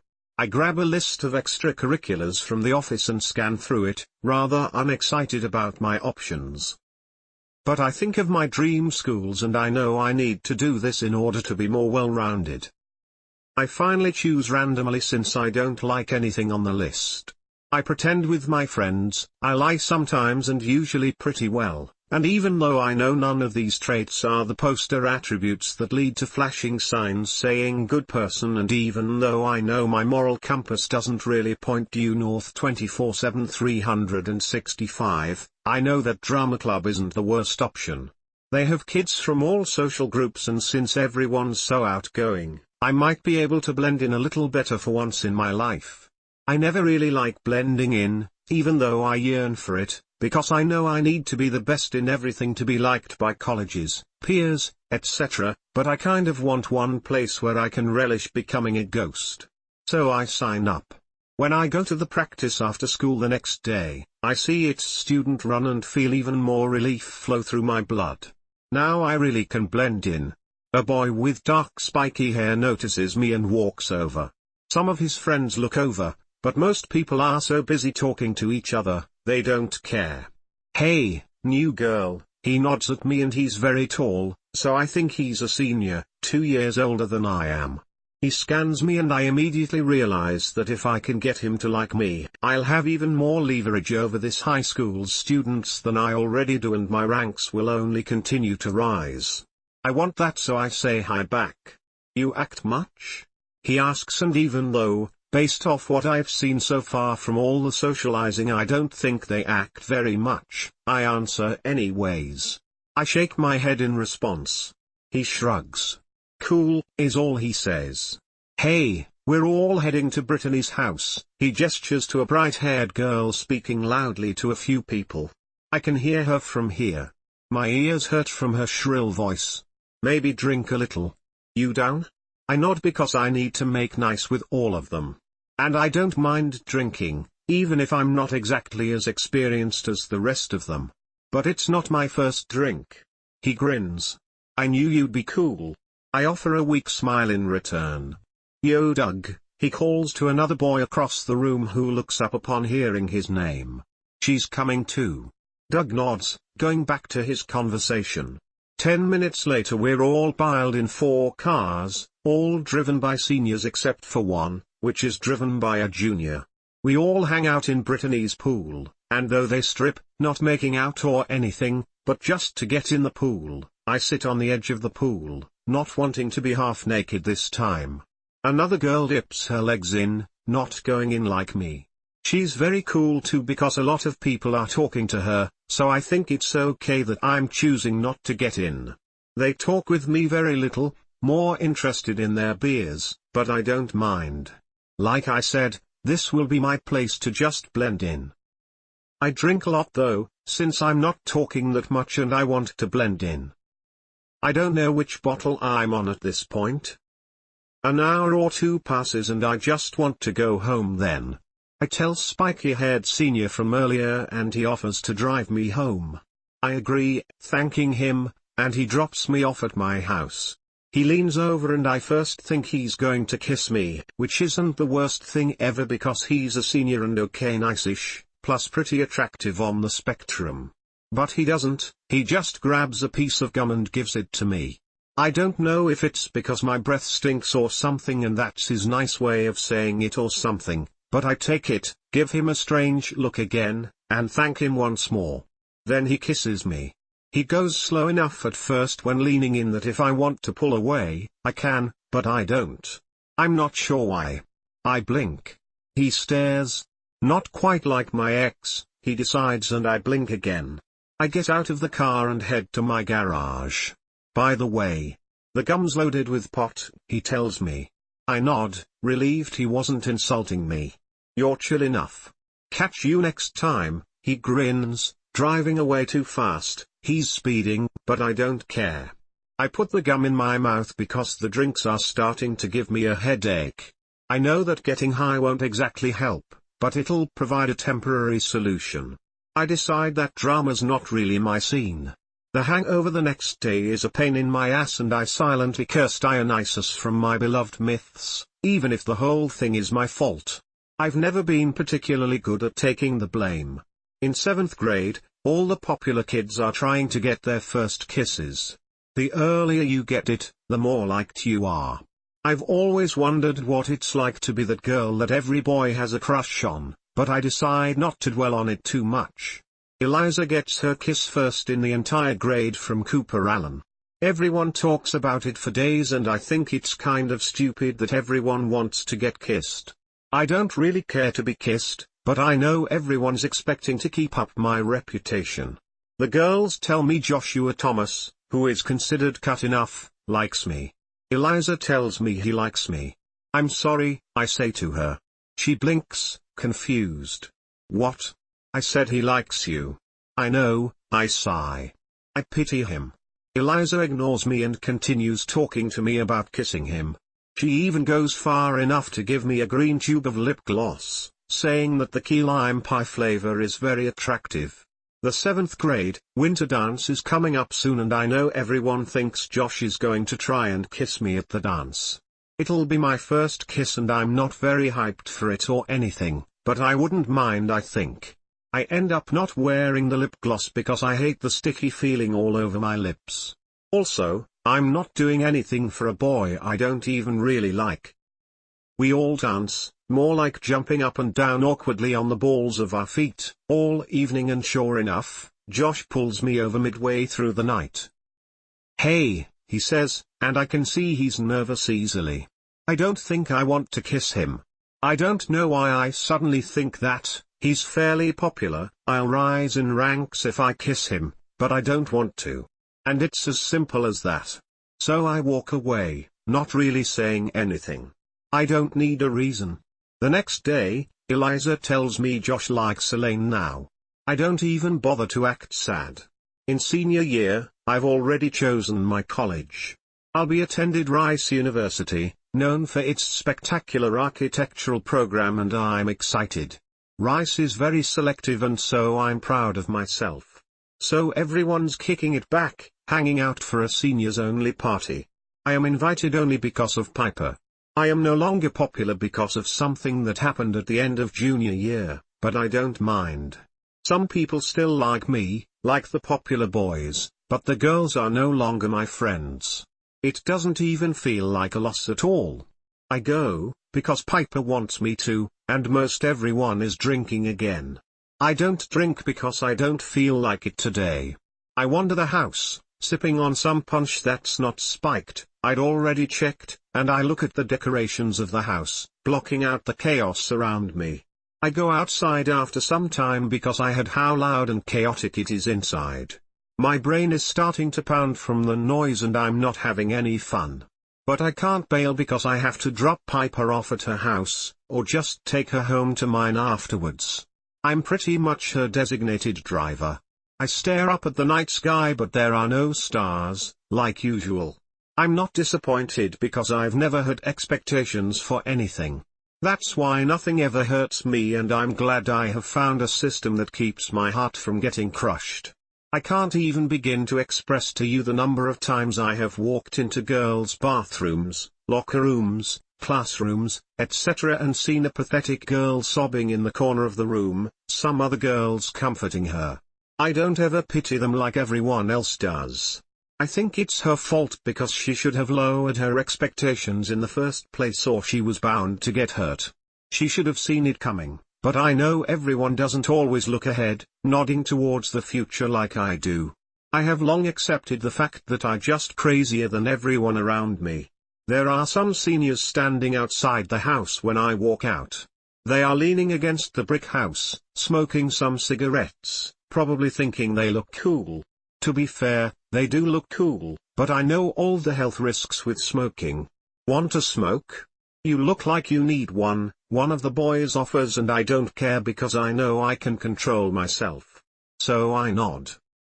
Thanks, I say as I grab the lighter and light a cigarette up for myself. I've never smoked before, but I just subtlety watch what the rest of them are doing and mimic their motions. I huff in the nicotine and release a breath, closing my eyes and leaning my blonde head against the red bricks. Rough day? One of them snorts, looking at me. I decide I like them enough. They don't really give a shit and they are super casual with each other, never causing any trouble. They're better than all the popular kids combined I think. I shake my head no and the guy just shrugs. You're Annabeth, right? Annabeth Chase? Another boy, one wearing a navy blue beanie on his mop of hair and a flannel jacket asks. I nod and he nods back. Cool. I don't nod this time. Feel better? A third boy asks as I smoke a little more. The fourth and final boy laughs, though not unkindly, when I nod. You don't say much do you? The first guy asks, piping up again. I nod once more, hiding a begrudging smile when they all laugh once more at my obvious attempt to not speak for the joke. I say thank you a little later and leave after some time, ducking inside to find Piper and see if she's ready to go home now. I don't think I'll ever smoke again but it was nice to just forget everything for some time and smoke with them, hang out, listen to them talk about existentialism like they're high and pipe in a few times when they contemplate if anything's really here at all. They're funny and I decide I like them enough. Maybe I'll talk to them again sometime, just not smoke. Even if it felt good, I don't plan on becoming addicted to nicotine which is very, very powerful. I don't like being attached to things, addicted or otherwise. I belong to no man, no home, no person, no place, no city, no life. I don't even belong to myself. In third grade, having awesome mechanical pencils and pens in general, is important. Your writing utensil gauges your social ranking. I'm not very popular, not in third grade, but even though everyone knows I'm a nerd, I fall in the middle of the spectrum I think. I'm not so uncool that no one talks to me, but I'm not exactly the girl everyone wants to be around. I don't think I'll ever be that girl and I'm not sure I'd want to be anyways. Besides, Piper's more than enough even if she has tons of other friends. I'm okay by myself. In homeroom, I sit next to this girl, Amanda. She's pretty popular and nice enough, smarter than some of her other friends. I have no doubt that she'll be huge in middle school and eventually high school. But for now, she sits next to me in the alphabetical seating chart because she's a B and I'm a C. She has all the coolest writing utensils and everyone knows her for it, not to mention, adores her for it. Everyone wants to be her friend, and I'll admit, if given the chance, I would want to be her friend too. I don't understand how one person can be so pretty, charismatic, and smart all at the same time. Then I remember even Piper's like that, 100% likable. Everyone thinks Piper is really beautiful and she is. I'm proud to be her best friend, but nobody really gives me a second glance. I try not to think about it too much or I'll just make my brain hurt, and I don't want to do that because my brain is my top of all time prized possession, over anything and everything else. It's my gift and I try to be careful with it. Amanda always lays out all her gel, glittery pens flat out on her desk. I think she's an idiot for doing that, but I never say anything. One day, Amanda and I, along with everyone else, except for Kevin Miller, who is flinging his pencil at the girl Katie in front of him, are doing school work. Amanda goes up to the teacher's desk and asks to go to the bathroom quietly. At least I think she asks to go to the bathroom, because she leaves the classroom, but she could have been getting a drink of water for all I know. But anyways, I see the glittery gel pens and I feel very, very tempted. I want one so bad it hurts. Not even just for myself, but I want one because I'm tired of Amanda having so many and bragging about them. It's very irritating. So I take one. My conscience is still slightly there at first, so I feel a little guilty in the beginning, but then I see how pretty the ink inside is and I don't care anymore. I hide it in my pencil case before Amanda can come back and see me holding it. I know she's probably going to tell, sniffling up too, because she's always been a bit of a baby, but I ignore the voice inside my mind until it disappears. When Amanda returns from the unknown destination, she reaches for her green pen. For some time, she doesn't notice anything wrong because I grabbed the orange one that smells like citrus fruit, and that pen was on the end of her stack, so there's no hole where it's missing. After nearly 15 minutes, Amanda reaches for the orange pen and discovers it's not there anymore. I keep myself busy, my grey eyes glued to the page in front of me. "Hey!" she whispers all of a sudden to me. I look up at her innocently and slightly irritated. "What?" I hiss back, setting my red crayon down for a moment. "My orange pen's missing, the one that smells like tangerines," Amanda says angrily. I blink at her. "What does that have to do with me?" "I think you took it," she accuses, glaring at me. I look offended and glare at her. "I did not," I say as dignified as possible. "I'm telling," Amanda says to me and stands up, approaching the teacher's desk once more. Sure enough, Mrs. Vinson calls me up to the desk, where Amanda is crying quietly, hugging herself. She looks tired, Mrs. Vinson, and I wonder just how many of these stupid situations she has had to deal with in her entire experience of teaching. I imagine it must happen quite often because just 3 days ago Louis Gates stole Sherry Waters' glue stick and she'd thrown a fit. Mrs. Vinson sighs. "Annabeth," she begins, locking eyes with me. "Did you take Amanda's pen?" "No," I say after a moment of hesitation. At first I think the pause will give me away, but our teacher seems to believe me since Amanda doesn't have any proof that I took it. Mrs. Vinson sighs once more and I wonder if she knows how much she does that. She does that even more during history whenever Alan Hunter gets the dates all confused and starts saying weird things like Abraham Lincoln's time period coming before George Washington's. "Look, Amanda, our class will keep an eye out for it, okay?" she offers, and Amanda sniffles, nodding. "Also, you need to apologize to Annabeth because you accused her of stealing it in the first place," she reminds her. Amanda apologizes to me even if I don't want her to. I bring the pen home, but I don't want it anymore, not after she apologized. But I can't give it back either, so I use it all up, drawing and scribbling all over a notebook until the ink runs dry. Then I throw it out. So Amanda wouldn't even want her stupid pen now anyways. At the end of junior year, the popular girls throw a party for our grade. Of course, everyone is invited even though most of the kids not part of the squads or seeking acceptance from the squads don't attend. Valerie, Jessica's third best friend, has gotten a new boyfriend this year around 2 weeks ago. His name is Willie Love, and if I'm being honest, I'm surprised they're still together by now. All they do is fight, because Willie likes checking out girls and flirting and Val doesn't appreciate it. I think she should just break up with him because even though I don't like her, he's such a cheater and no girl should really be so serious with him. Valerie likes to tell everyone they are serious, but I do not really think so. Just 2 days ago, I saw Willie flirting with a girl named Katie from Midland Elementary School, the girl that Kevin was always bothering/pining after when we were all younger and stupider. But I think we're all still stupid.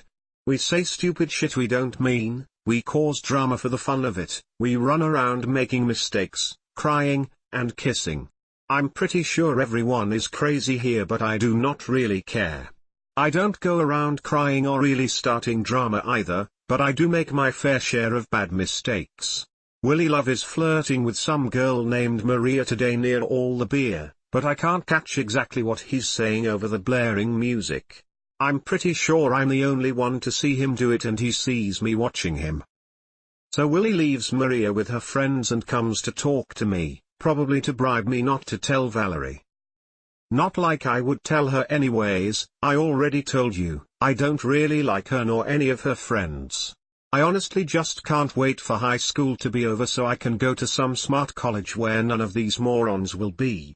Where I can stop pretending and caring and enjoy my own company like I used to do when I was much, much younger. Willie Love approaches me when I'm sitting on the couch in the corner by myself, talking to no one, but instead people watching. I've found people watching makes you learn a lot about everyone around you. He sits next to me but I ignore him because I don't like cheaters, even if they're good looking. I don't do boys like him. There's only ever been one boy I've ever really liked and that was Luke Castellan, who I broke up with in my freshman year after Piper yelled at him for being an asshole and then yelled at me while she was crying for taking his crap. I don't like boys like that anymore. I don't blame Luke for ruining it for me, I really don't. I think, in some ways, he actually helped me. But I don't fall in love, not anymore. Everyone is just a fling, even my friends. I'm always looking forward, ready to move on, it's just the way I am. So when Willie starts charming me, probably so he can get in my pants like everyone else he flirts with, I kind of ignore him, not really giving a shit. But when he tries something I didn't expect him to, Valerie walks in at the worst time. Willie tries to kiss me, and even though I don't like Valerie, I'm not about to kiss another girl's boyfriend. Not to mention, he's a huge asshole. But before I can blink, his lips are on mine and I shove him away in disgust. "You're drunk, Willie," I tell him, pushing him off me forcefully and standing up. But it's too late because Val had come searching for him and all she saw was my lips on his. I roll my eyes, waiting for her to blow up. Sure enough, Valerie absolutely has a meltdown and Shelley comes to see what the huge deal is all about. Valerie, of course, doesn't blame Willie Love at all even though everyone, including her, knows he's a big fake and a huge cheat. She blames me, yelling at me, trying to insult me, pulling her boyfriend flush against her. But her voice is really high-pitched and annoying and I just want to go home. I down the rest of cup, which is in a red Solo cup this time, and slap it on top of the glass coffee table casually. I look at her, my expression indifferent in comparison to her red, hot one. I don't really care and I know this is the end, I'm being booed out of the popular crowd but I don't mind. I don't mind spending my senior year and the small remaining part of this year like I will in college. Willie had only been flirting with her, but I lie and say, "Willie kissed Maria," I say and am oddly pleased when Val's eyes nearly fall out of her head, bugging out wildly. She explodes, shoving her boyfriend now and yelling at him. I don't bother defending him. Instead, I just walk forward while she yells, and to seal my empty presence from the crowd, I pull him forward by his collar. I put my lips against him and then push him away. Willie is wide-eyed, and Val is squawking, screeching like a bird. I already said it before, but I don't like Willie, I just did that to prove a point. Then I take some guy's cup of beer and pour it out on his head. I walk away and while they're screaming behind me, yelling even at me, I can't help but not care. My exit is just as dramatic as I wanted. Senior prom is a really big deal to Piper. She's going with her boyfriend, Jason Grace, but I'm not particularly excited for the event. I'm excited for her, of course. I've met Jason quite a few times, and even though I was wary at first, I like him and he's a good person. Jason always follows the rules, he's kind, and he's approved by me now, so Piper is quite happy about the whole ordeal. I'm 75% they're going to get married sometime because they're so serious and they've stuck by each other's sides through it all, even their particularly nasty fights. But I'm happy for her, for them both actually. But I am not happy with the idea of going to senior prom, and Piper will not let up on the idea. The kind brunette offers to take both Hazel and I along with her because Jason has friends who would probably be more than happy to take us. We can go together, like a triple date, but I keep refusing, pleading her to take Hazel, who is on board, and let me be. But Piper won't let me be a shut-in for the night, so she begs me to come, and so I do. We meet his friends a week before the prom at a coffee shop. I take my cup of coffee, black like always, and we take a seat in a booth. Jason comes, flanked with both his equally attractive jock friends. I don't know why I feel so shy with this whole meeting thing, but I do. Hazel's nervous, but I'm not. I just don't want to be here, period. Hazel's pair is a brown-eyed and brown-haired fellow with a sweet smile and a soft voice. I think they'll get along fine, they're both pretty quiet and equally shy. Piper and Jason are perfect, of course, they've been dating for a while now. The boy I'm paired up with has dark hair and blue eyes and a crooked smile. He's fairly soft-spoken as well, not unlike Hazel's pair. His name is Charlie, and I like that he keeps his hair trimmed neatly and out of his eyes. He has a very neat demeanor and I respect that greatly. I decide he's not so bad after talking with him for some time, just a typical, nicer teenage boy. He tells me I'm very smart during our conversation and I smile, genuinely this time. Though I don't mind being complimented on my looks, my brain has always been my favorite part of me, and to be complimented on it lets me know that Charlie's not shallow and that he's really listening to me. Charlie's pretty funny, and we share the same kind of dark sense of humor, and I actually have a good time. He's a gentleman and he pays for my coffee, which I politely thank him for. He asks me what color my dress will be so he can coordinate with his tie and corsage, etc. I tell him I'm not sure yet, but Piper elbows me in the ribs. Blue, she cuts in. She'll be wearing dark, royal blue. Charlie nods, a little caught off guard that Piper knows what I'll be wearing but I don't. But he gives me a slightly confused, yet understanding smile anyways. I tell him that I'm not particularly into fashion and shrug, making up some lame excuse, and then he looks less confused. We say bye and head home after that. Hazel's talking about the boy she's paired with and I zone out in the taxi ride as we go home. Prom night rolls around and Piper's found a dress for me a few days before when she went shopping at the mall. I refused to come, sure enough, it's beautiful flowy royal blue dress. It cascades down like a waterfall, and I'll admit it's absolutely gorgeous. I thank her, of course, but she brushes away my gratitude, simply squealing about how pretty I'll look. The evening of the prom, Piper does my makeup and Hazel's as well because she's so much better at it than either of us are. Hazel looks stunning afterwards, and Piper of course looks just as beautiful as ever. We meet up with the boys and Piper and Jason head off to dance, as does Hazel and her date, so I look helplessly up at Charlie. I don't like dancing, but I know I'm probably going to have to. Charlie asks me to dance, so of course I just say yes. If I'm being honest, he's not a much better dancer than me, so we're both tripping, but he makes endless jokes about our lack of coordination and so I laugh, embracing our major fail. After a couple hours of dancing and talking, Piper and Jason come over, asking if we're ready to go. Charlie, being a bit of a more shy guy, is definitely ready to go. I am too. Hazel and her date have really hit it off, but they're ready to go too. People have been making out in corners of the gym and it's been making me uncomfortable this entire time, but Charlie helps take my attention off it all. Even though he's pretty shy, he makes some corny jokes and cheesy one-liners as his dorky attempt to flirt, so I help him out a little, being a bit better at this than he is. I flirt back, but I know my heart's not really into it because Charlie's awesome and everything, but I don't fall in love anymore. I already told you that. I'd love to be friends with Charlie, to be honest. He's a great guy, but I don't have some attraction for him. He's good looking, but I don't really want this. Piper informs me we're staying at a hotel after this and suddenly I feel sick. Because I don't remember her telling me about this. I point out we don't have any luggage, but she simply tells me we really don't need anything. I want to go home, I really do. But I paste on a smile for Charlie and for her, going to the hotel with everyone. Besides, everyone knows what prom night's famous for shenanigans. But I don't want this, I can feel my throat closing up and I don't want to be here. Charlie flirts with me in our room a little and I don't think he can see past my fake smile and see just how uncomfortable I really am.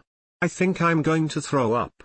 Charlie kisses me and he's nice and a decent kisser, but I don't feel anything, so that's that. I decide I don't want this. I excuse myself, saying I'll be right back, but I know I don't plan of coming back. I feel bad at first, because Charlie's been really nice to me. But I also know I don't owe him anything and the friend zone is some bullshit concept created by some petty teenage boy. I hike up the bottom hem of my dress and it occurs to me that I look like some sort of runaway bride from a dramatic movie, but I ignore the feeling. I briskly make my way to another room and turn on the TV after locking the door. I let out a breath of relief, flopping onto the bouncy bed and taking my heels off. I won't be able to get a ride home. Not at this time of night, so I decide I'll probably just sleep here and leave in the morning before any of my friends can catch me leaving. Maybe at like 4 a.m. when they're all asleep or still busy doing whatever it is that they're doing. I watch SpongeBob flicker across my screen and switch it to a documentary. The yellow sponge's voice has always annoyed me and I prefer something that teaches me something new. That's my idea of exciting.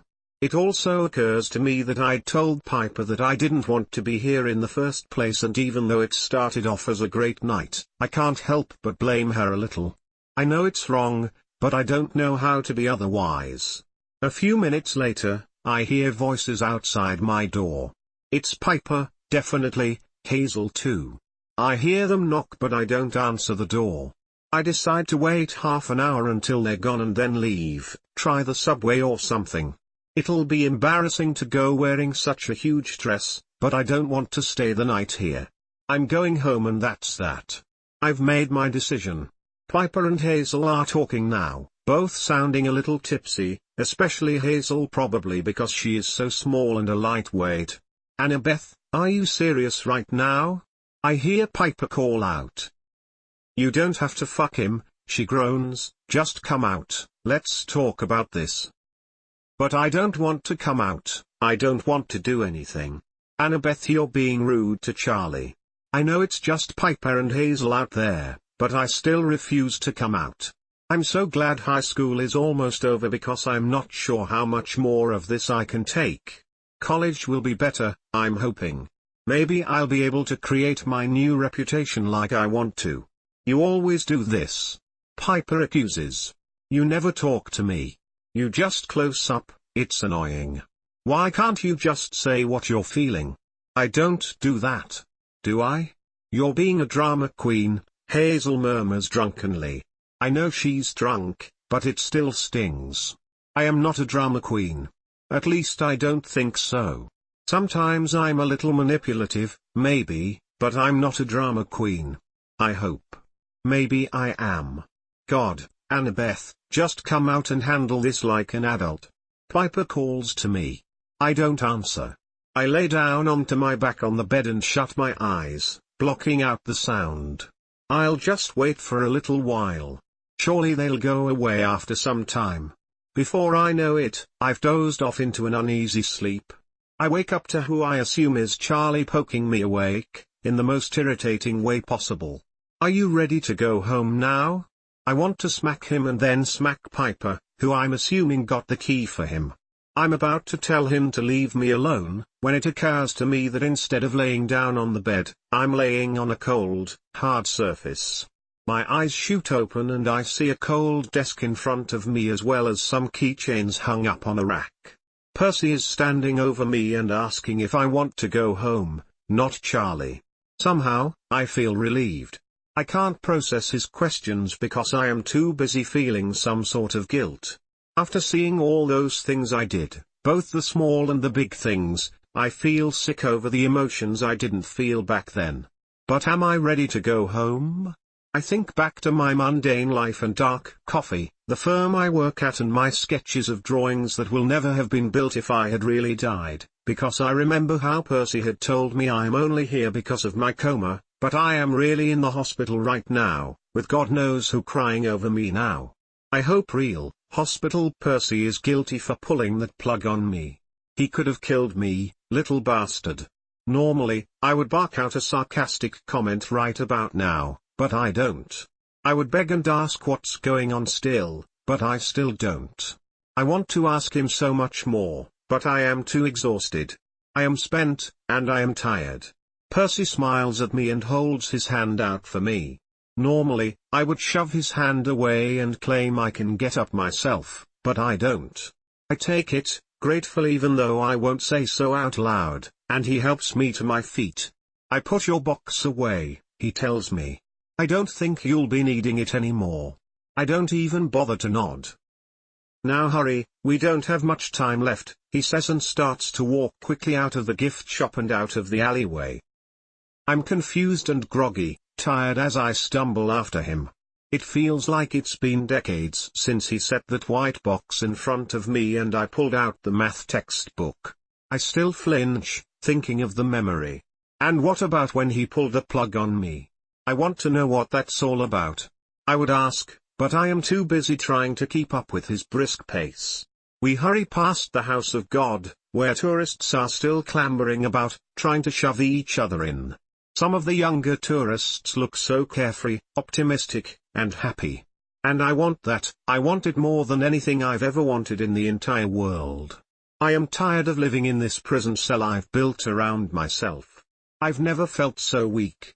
Hurry, he says again, moving to the middle of the circle of all the architecture. He pulls me onto the ground to sit down with him, but I fall ungracefully. He chuckles to himself and steadies me. Now do you understand why you're here? Do you understand the question you had asked yourself? Percy asks me. It takes a bunch of effort but I force myself to meet his gaze and I realize I've always known the question. I know the big question and I know the answer. My voice feels smaller and more hoarse than ever and I hate it when I speak. I had asked myself why I didn't swerve around the car coming at me, I whisper. Why didn't you swerve, Annabeth? Why didn't you try to avoid hitting it head on? Percy inquires. I don't look at him when I answer because I can't stare into his intense sea green eyes and tell the truth like this. I didn't swerve, because I thought I had to coming to me, I murmur. Why? He repeats. Why not? I feel faint now, like I'm half asleep. I force myself to get this over with and answer so it can all end. Because I'm a bad person, I mumble. Bad people don't cheat, and lie, and trick those around them. Bad people don't deserve to live, they are not manipulative or prideful. They help others. They are honest and humble. Good people don't want to die because they have meaning in their life. They are not ungrateful towards their slow lives, and they are just good, I say. I know I'm rambling, but Percy's eyes glitter and I know he's pleased with my answer. My parents never told me that actions have consequences, even if they're not sudden, they're through your conscience. You even blame your parents for not teaching you a valuable lesson, Percy says lightly. He smiles kindly at me and gently squeezes my hand. I appreciate the gesture. My eyes well with tears, which never ever happens. See, I told you, I tell him, offering the tiniest of smiles in return. Percy doesn't say anything else because what else is he supposed to say? I think of all the times I've wanted to die, of all the times I've wanted to be somebody else, and I know why I feel that way. Because I wouldn't feel this way right now if I were like that. But I'm not. They're my memories and no one else's, and it's time I owned up to them. I may be lost, but not forgotten, never forgotten. These memories can shape my life if I allow them to. Not all my memories were bad, I know. Sometimes I felt happy and pleasured, sometimes I was carefree, even if only for a moment. But I know those memories weren't in the boxes because seeing them wouldn't help me understand who I am or what I need to be. They weren't the ones I needed to see. But a lot of times, I felt angry, petty, jealous, manipulative, and mean. So what else do those memories tell you? Percy asks me. I shake my head because I don't want to answer. What else? Percy repeats, more forcefully this time and louder too. Nothing. I scream out, my voice raw and painful. They say nothing else. I cry out. What else? He yells and I want to hide because I know the answer, but I don't want to. That I'm okay. I scream and it feels good to hear my strong voice once again. That I'm smart. That I've made a bunch of mistakes, but I'm only human. That people have wronged me but I have wronged myself too.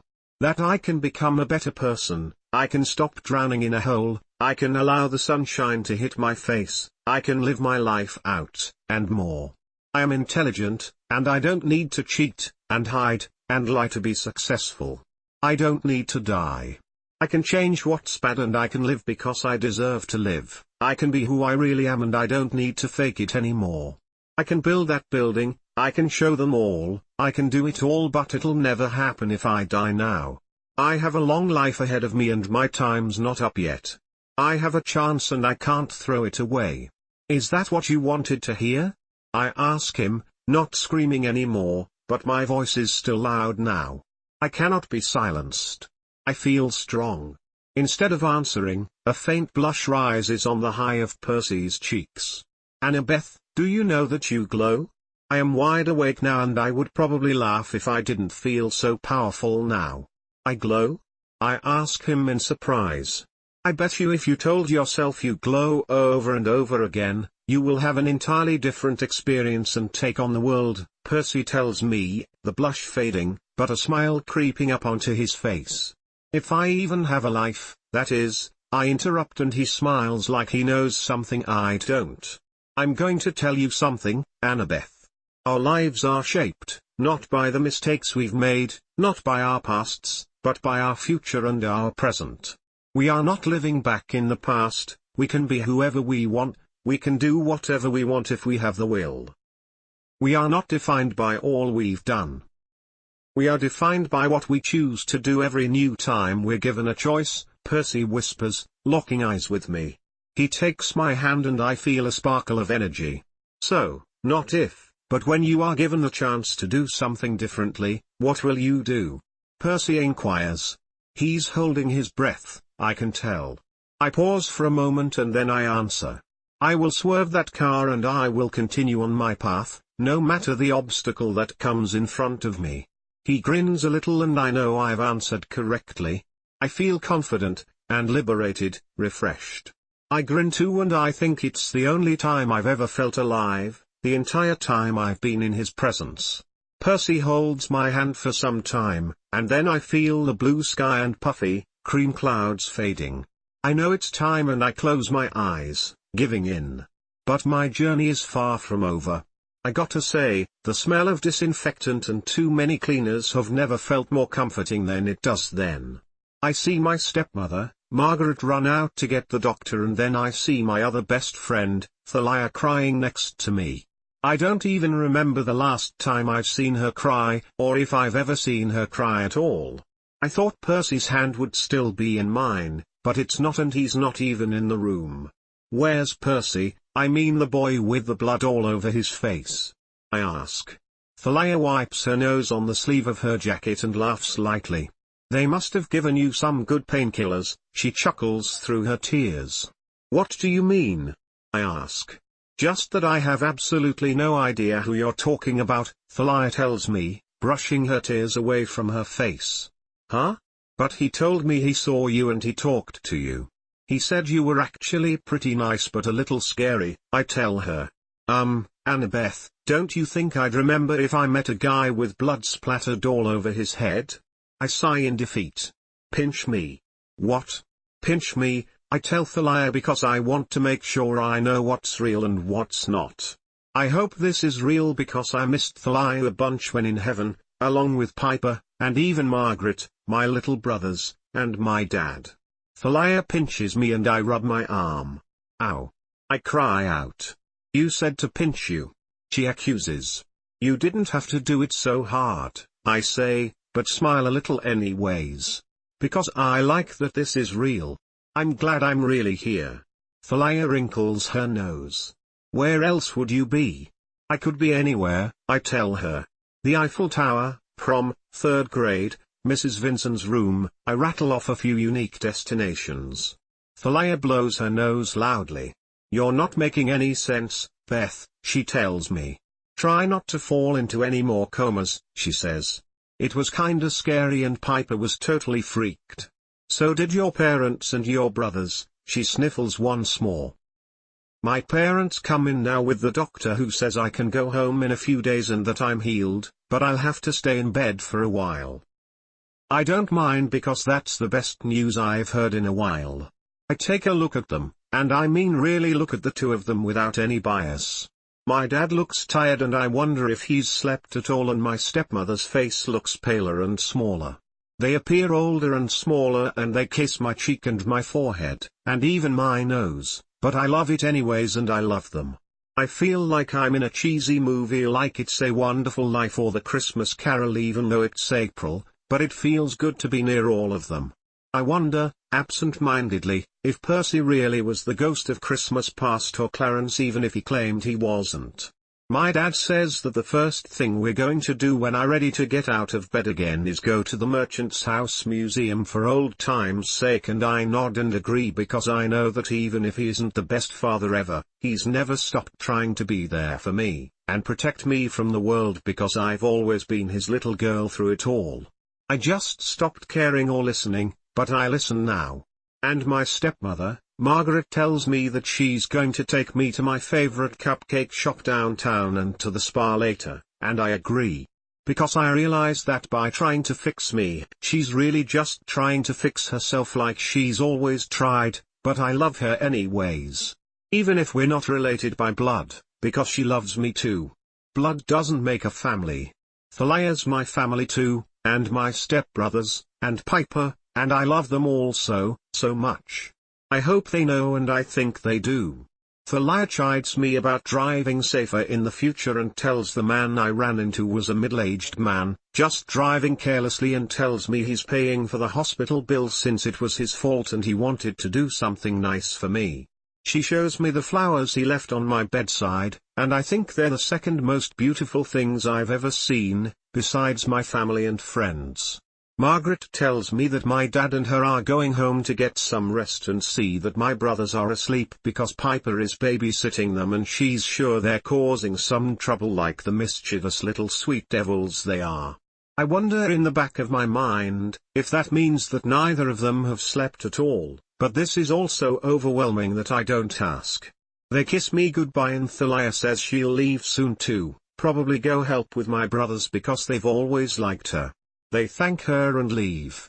I just wanted to tell you, Charles says, playing with the zipper on her jacket a little, that I'm really glad you're okay, Annie. Thalia hasn't called me Annie in forever, but somehow I'm so happy to hear her call me that. I thank her and I'm about to tell her I really love her, when lo and behold, Percy walks in. Except there's no more blood and he has a bandage on his head. My heart pounds in my chest.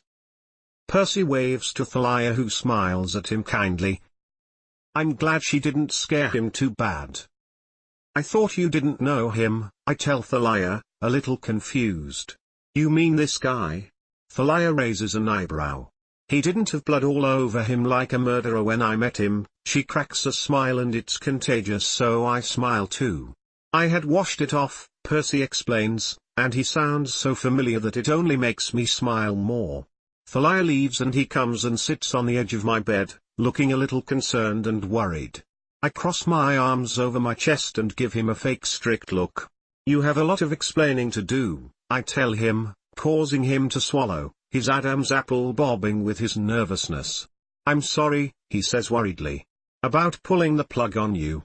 It wasn't hooked up to anything at all, but you looked so scared all of a sudden, and when you fell back into your coma, I felt really, super bad. He rubs the back of his neck sheepishly as he apologizes.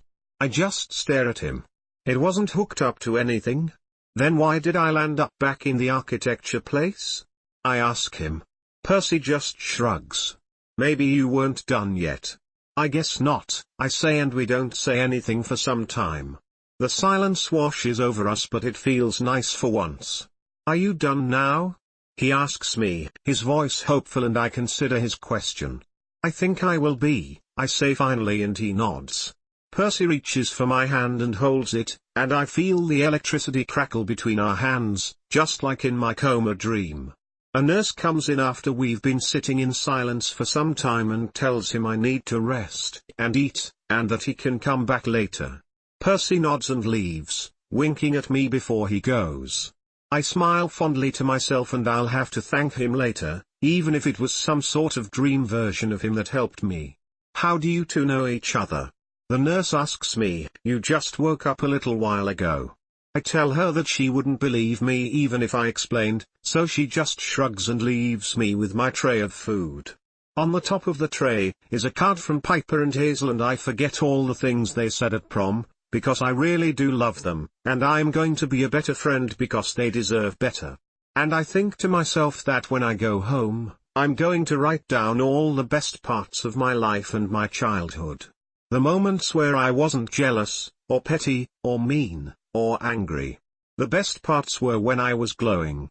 When I was laughing with the boys smoking outside, or shopping with Piper, or watching a movie with Hazel, or trying to ride a motorcycle with Thalia, who is so much better than me at it. When I was building a model airplane with my dad, or when Margaret tried to teach me how to cook and she realized I was absolutely hopeless, so she just laughed and made me cupcakes. When my little brothers, Bobby and Matthew Chase, were trying to beat me in Candyland, but I always won, or when I touched Percy's hand for the first time in that dream, or was it reality? When I rode my bike to 7-Eleven and brought back slushies for Thalia too, or when I was talking with Charlie because he really was a funny guy, or when I got into Rice University, or when I got my first apartment and my neighbor, Silena Beauregard, came over for donuts when I moved in. Because in those moments, I felt like I knew who I really was, and that jail cell I built around myself, those cement walls did not exist. Those walls are down. And I can't see through walls.